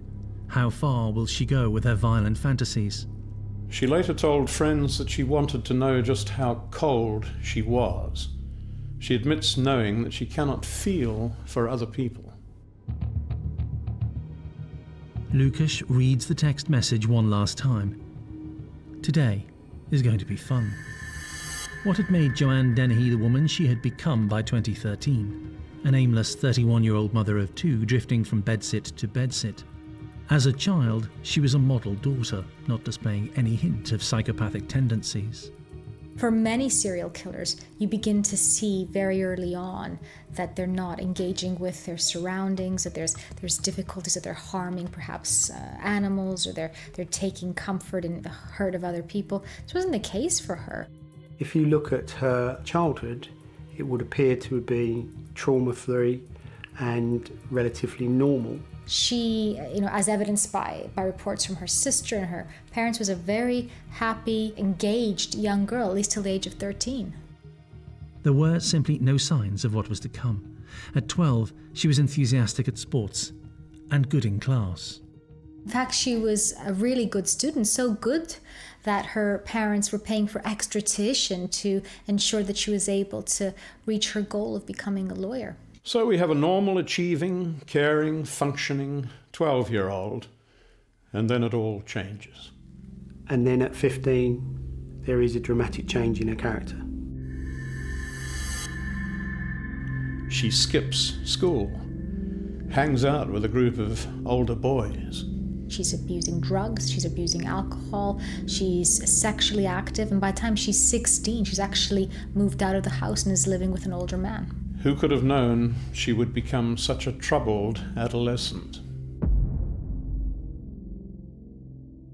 There's clear indications that Joanne Denhy had a drink and drug problem, but there's also clear indications that she had other kinds of mental illness and was known to the local psychiatric service from a relatively young age.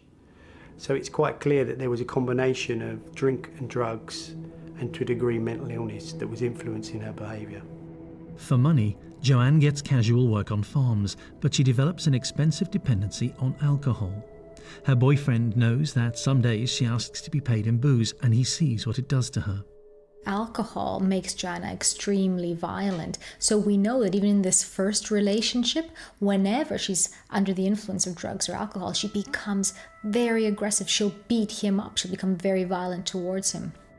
By now aged 22, the transformation from Denhy the conforming child to Denhy the threatening, dysfunctional adult is all but complete. Well, all the evidence would suggest that Joanne Denhy is deceitful, irresponsible, impulsive, lacking in remorse and empathy, and completely focused on her own needs. They are all the traits of psychopathy. Some of her friends recall strange sexual habits. She would take out her own knife, hold it to her throat, and matters escalated. She was a self-harmer. She would cut her stomach and arms whilst having sex. People around her are identifying her behavior as really problematic. So her partner is frightened of her, and they have 2 children now, and he takes the children with him and gets full custody and goes as far away as he can. Years of erratic sadomasochistic behaviour follow as Denhy moves from low-rent bedsit to down-at-heel room, picking up odd jobs, turning to prostitution, and eventually being arrested for violent behaviour. She will be diagnosed with a psychotic condition.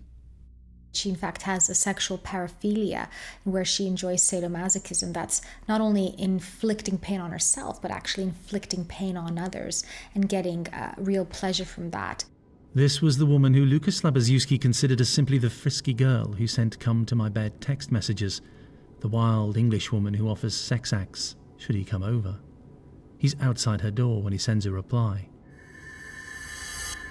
Anyone would deduce, looking at the text messages sent, that she was luring him into a trap, and that clearly suggests that she had, to a degree, premeditated what she intended to do.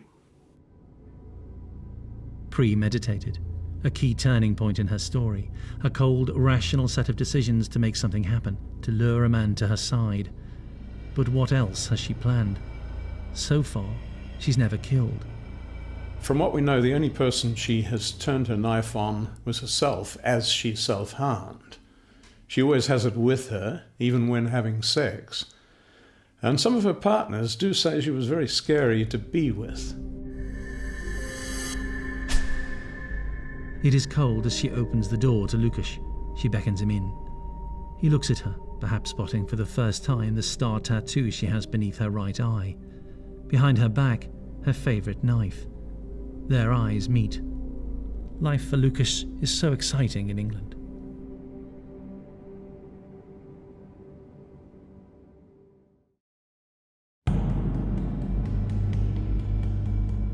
Will Joanne Denhy use the knife that she has sharpened endlessly, hour after hour, on an unsuspecting man? He thinks he's struck lucky with the woman who he has known for just a few days. Would he have considered himself lucky if he knew of her past? Almost exactly a year before this moment, a psychiatrist had diagnosed Denhy as having an antisocial personality disorder and an obsessive-compulsive disorder. Denhy weighs up what to do: have sex or kill the man. Or both. Lukáš is in a world of danger, and there are no warning signals.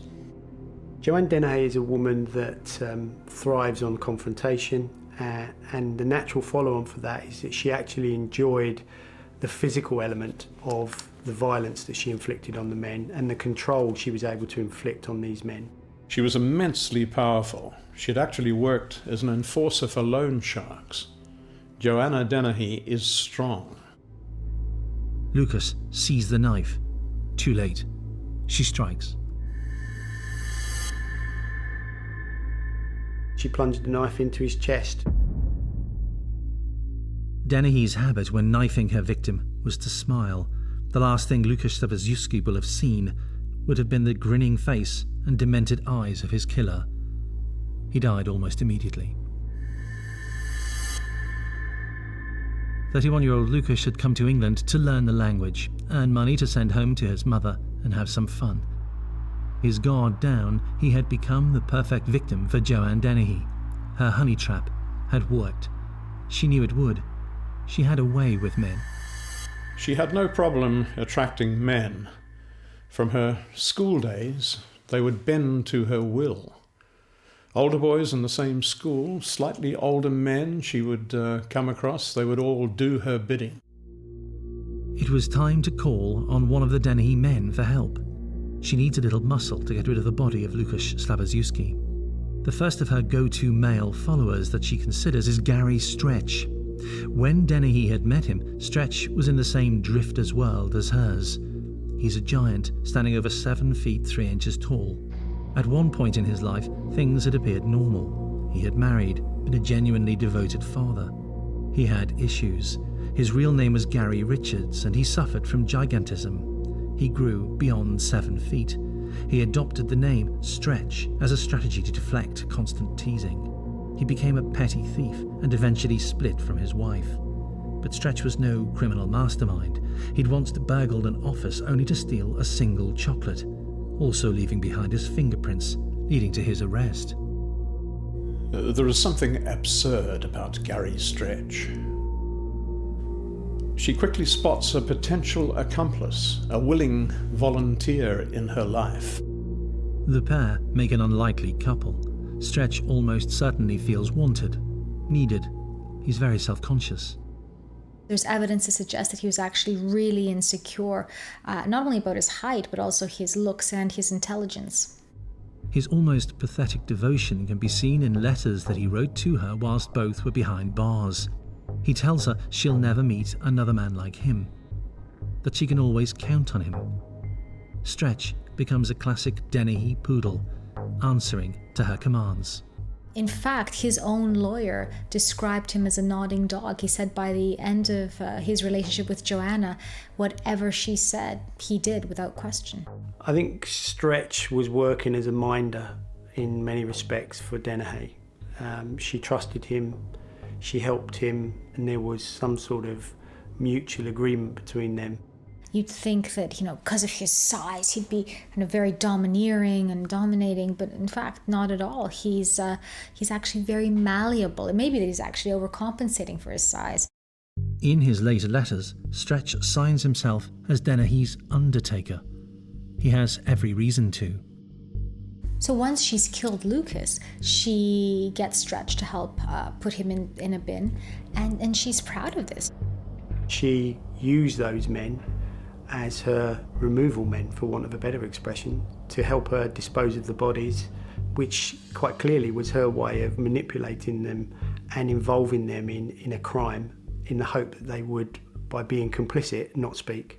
Don't forget that, a big part of the high of killing is to let people know that you've done that. There's an exhibitionist element, certainly in Joanna's case.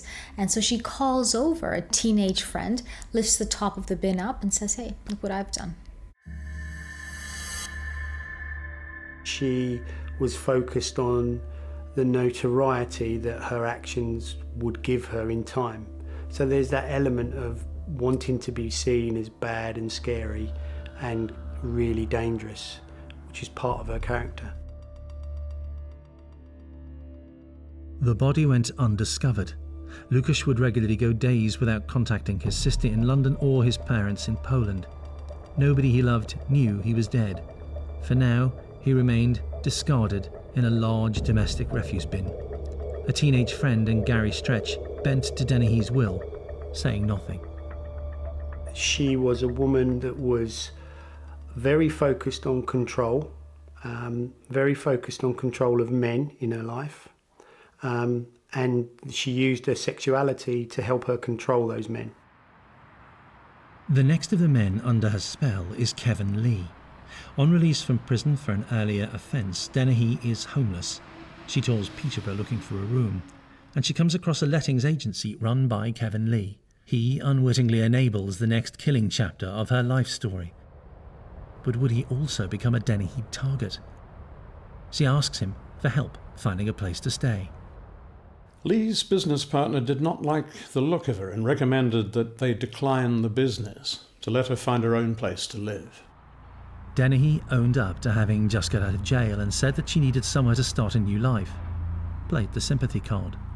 Lee was impressed by Denny's honesty. He fell under her spell, if you like. The couple began an affair. Later, Denny would say that she found Lee's advances unwelcome, but in reality, she encouraged them. The only reason Joanne Denhy was involved in seeing Kevin Lee was that he enabled her to have access to properties and basically supplied her with accommodation. So she uses her tried and tested techniques for enticing men to do this. She uses her sexuality. She meets an estate agent who she begins to sleep with. So it was a mutually advantageous relationship. She supplied him with sex, he supplied her with accommodation. Kevin Lee quickly found his new lover unsettling, scary. He told a friend that she was a cross between a character in the film Kill Bill and the Terminator. Violent, aggressive, armed. She was a frightening person to be around. But the relationship continues. She gets a job helping Kevin Lee in the letting business. Her presence was so intimidating that she was sent to make bad payers part with their rent. Throughout this time, she moves from one bedsit to another. After killing Lukasz, she moves to another house where a man called Leslie Layton lives. He too will become a Denny man in time. For now, she's focused on still another man she's come across, John Chapman. Chapman knows about violent death. As a young man, he had served as a sailor, seeing active duty in the Falkland Islands for the Royal Navy. At 56, he was no longer the fit, fighting man that he had been. His dependency on alcohol rendered him very vulnerable. He was a man that was living in the same home as her. The pair shared a bathroom in the house. One day, the door slightly ajar, Denny thought she saw, as she bathed, Chapman glance in her direction. He may have done, he may not have done. But Denny had chosen her next victim. On the evening of Good Friday, March 29th in 2013, Chapman took drugs. He also drank high-strength alcohol. He was soon in no state to defend himself. Apparently was drunk, unconscious, and that really suggests that she just completely disliked the man and that she felt an overwhelming need to kill, and he was in the wrong place at the wrong time. Chapman was like a lamb to the slaughter, still conscious, but only just. Denny waited until her housemate was drowsy, lying prone on a sofa in the grubby lounge that the two shared. Was he about to become victim number 2 of a serial killer?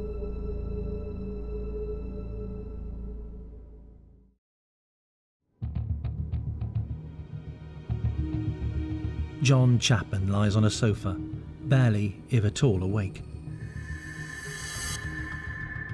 Denny attacks. She used the same knife as the one she had killed Lukasz with. She stabs Chapman. He stood no chance. Somewhere in his shocked, addled mind he probably knew enough to realise that he was dying. Within seconds, Joanne Denhy has taken the life of victim number 2. She stabs Chapman in the neck, then 5 times in the chest.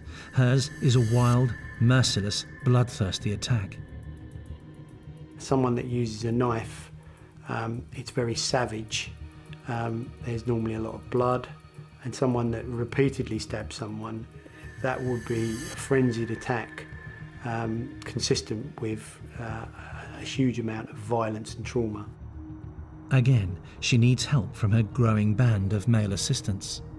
She has such little value for life. One of the comments made by the police is that when she kills again, she calls up Gary Stretch, and her words are something to the effect of, "Oops, I did it again." And that's how she lets him know that she's got another kill that she needs help with cleaning up. Denny and Stretch call on the help of Denny's other housemate, Leslie Layton, another social misfit living in a world of drugs and drink, another man in Denny's thrall. When he saw the body, Leslie Layton displayed his own contempt for human life. Layton got his phone and took a photograph of the body, a trophy to show his friends, perhaps, or a big moment to look back on when he was bored. Layton had become yet another man in Denny's thrall, but he was already a damaged man. As with the murder of Lukasz, Denny had chosen a victim that few would mourn or miss. Chapman also lived in the world of misfits. No job, no close family, few real friends. Drink his companion. Indeed, when news eventually filtered out of his death, those that knew him sprinkled high-strength cider near the door of his home as a tribute. But in the immediate hours after his death, nobody was looking for his killer. The 3 moved both bodies into the countryside east of Peterborough. They were discarded in one of the open ditches which crisscrossed the English fenlands, the ones Denny knew so well.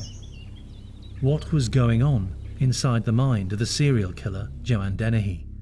She's excited. She finds the whole episode invigorating. She likes the smell, the essence of blood. This is something that she boasts about when she's interviewed, but more than that, she actually never washes her knife. She likes the idea of having the blood on it, of smelling it, of reliving the situation. So for her, it literally is a story of bloodlust. And a lust which is not sated. She wants to kill again. And to kill again immediately. She returns to the house where she has killed Lukasz and sends a trail of text messages to entice her next victim. Denny has an audience to her grisly show. The men that she has surrounded herself with are now aware that she's a double killer. Far from worrying her, far from suspecting they may turn her in, she feels she's impressing them. There is something else going on here that we see with multiple murderers throughout time, the concept of folie à deux.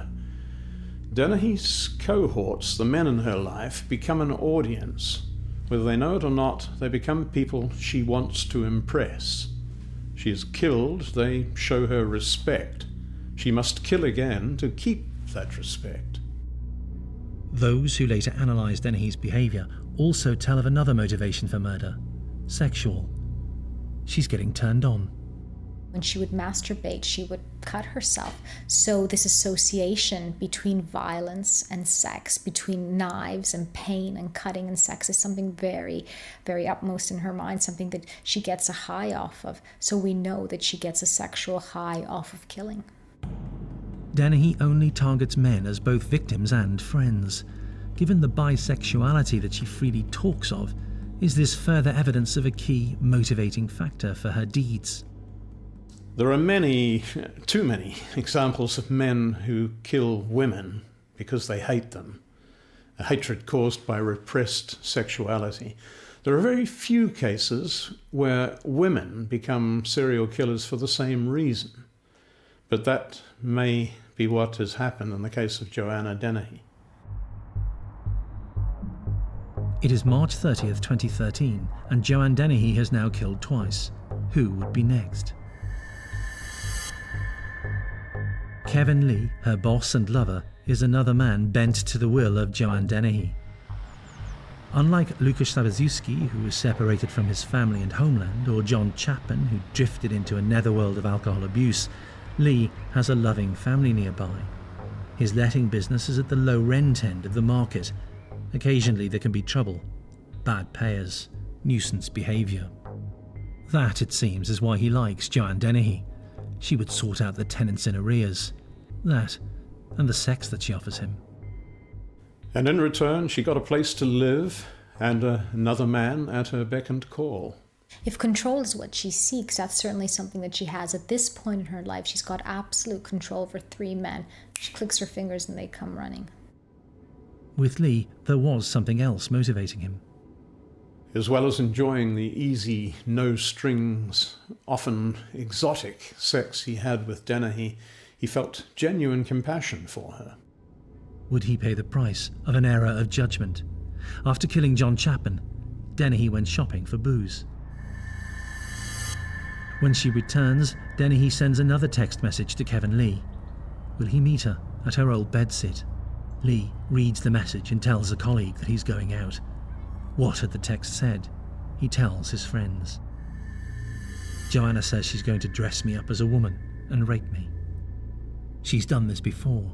It's one of a series of highly sexualized messages that he receives which display the unusual, often extreme sexual demands that Denhy would make and which intrigue Kevin Lee. Each time this has happened in the past, they would have sex. But each time, she would consider killing him. He leaves his office. It is 2 o'clock. How could Kevin Lee be so gullible? If he was not alone.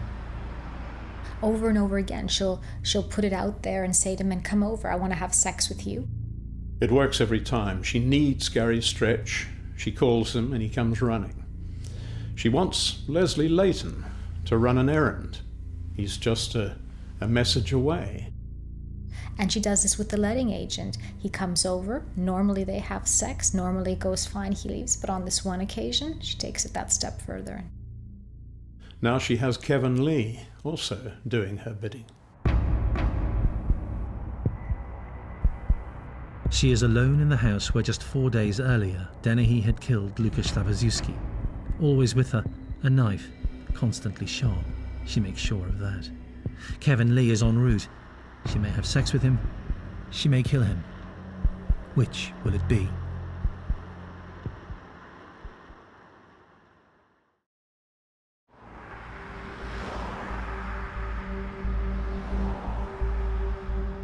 Kevin Lee drives to the house on this estate in Peterborough. It is broad daylight. Behind the net curtains, locked doors, closed windows, nobody in the neighbourhood has any idea that a man has already been murdered in one of the houses and that another life, that of Kevin Lee, hangs in the balance. Denhy opens the door, beckons her lover inside, then stabs him 5 times. Unlike her other victims, the first cuts were not enough to completely subdue Kevin Lee. He fights back, but nothing could save him from Denny's savagery. By this point in her story, Joanna's out of control. She's actually wanting to kill. She's on a killing high. Outside, life goes on. Normal people doing normal things. The community oblivious, as applying the same savagery as she had done twice before, Denhy repeatedly stabs Kevin Lee. Kevin Lee had known Joanne Denhy for just a few months. In that time, she had become his lover, killed 2 men, and now she has killed him. The men that Joanne Denhy killed were men that were in her life, and there were men that were simply in the wrong place at the wrong time. When you look at the first man that she killed, he was really just a potential suitor. You look at the second man that she killed, he was a man living in the house, the same house where she was lodging. And if you look at the third man that she killed, he was her lover. So they were just men that were part of her life that were simply in the wrong place at the wrong time. Chillingly, amongst her motives, pleasure. When you overlay the fact that she had a sexual interest in sadomasochistic sex, one is drawn to a conclusion that she may have got some sexual pleasure or arousal from the murder of these men. As the life of her victim ebbed away, Denhy was already planning her next step. She had 2 bodies to get rid of and 2 houses on a densely populated housing estate. She needs her men. She summons Gary Stretch and Leslie Layton to the house and orders them to help get rid of their bodies. They simply comply. As Stretch cleans up the blood, Denny did as she had promised with Kevin Lee. Dressed him up in her clothes, committed further acts to his body. Even in death, she wanted to humiliate him as well. Leslie Layton, meanwhile, was getting rid of Kevin Lee's car, just as instructed, before all three drive deep into the countryside and dump Kevin Lee's body in a ditch, deliberately positioning it so his rear was exposed. The contempt that she has for her victims is evidenced by the way that she disposes of them. In this one case, she puts this guy in a ditch and goes out of her way to expose him. She exposes his backside, leaves him there. It's a bit of a joke for her. It's just something that she does. This person is not really a person. It's a means to an end. Denny needs a place to hide out. She is certain, and she is right, that someone will stumble across the bodies. It was time to enlist yet another man to her cause. Robert Moore had earlier allowed a tarpaulin from his home to be used to wrap around the body of John Chapman. Now he will provide a safe house. Robert Moore is another man in her life that she's able to control. She needs help. She just puts out a phone call to him. He comes. He helps. No questions asked. Moore provides Denny and Stretch's home to hide out for 2 more days. After laying low for 48 hours, moving to another hideout, Denny and Stretch set off for Hereford, a border town between Wales and England. Stretch knew the place. The couple burgle a house in a remote area nearby and hook up with local criminals to offload their stolen goods. They then pick up a minor local criminal, Mark Lloyd, who knew nothing of the murders, and asked him to help them navigate their way around Herefordshire. At first, he allows himself to be swept up in the mania of the day, posing for photographs. He goes shopping with Denny. The couple captured on security cameras entering a store, acting perfectly naturally. Positively jovial, almost intimate. They both flirt with the assistant. Denny compliments her on her figure, asks her to spin around so she can admire it. Then they leave. There's some CCTV footage of her going into a shop and just talking with a girl behind the counter and saying, you know, you look pretty, turn around, and the girl's turning around. It just seems like this really normal interaction. And it's testament to how cool she was about this. For her, killing wasn't something to be concerned with or worried about. This was something that's going to give her a high. This was a bit of fun. This was, for her, nothing more than enjoying a day out. This wasn't about the victim. This was about her enjoying the pain that she was going to inflict. And she could do that and at the same time speak to people and giggle and just have a good time. The latest man that she has enrolled into her cause is to be dumbfounded at what happens next. Denny has not killed for days. She wants to rectify that. As they cruise around an area of this quiet market town, she issues Stretch with an instruction. 3 murders are not enough. She wants to kill again and again, to have some fun. She has a hero to emulate. Quite clearly, she was focused on killing these men in a very short time period. And there is a suggestion that she was keen on the notoriety that would bring her, and there was some suggestion that she was focused on the 9 murders committed by Bonnie and Clyde. She told Stretch it was time she had some fun.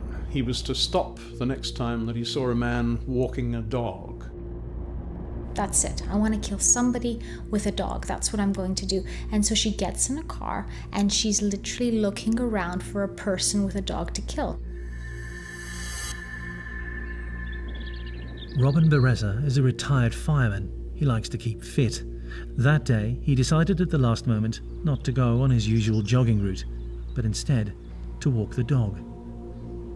The first person she spots with a dog, she jumps out of the car and she starts stabbing him.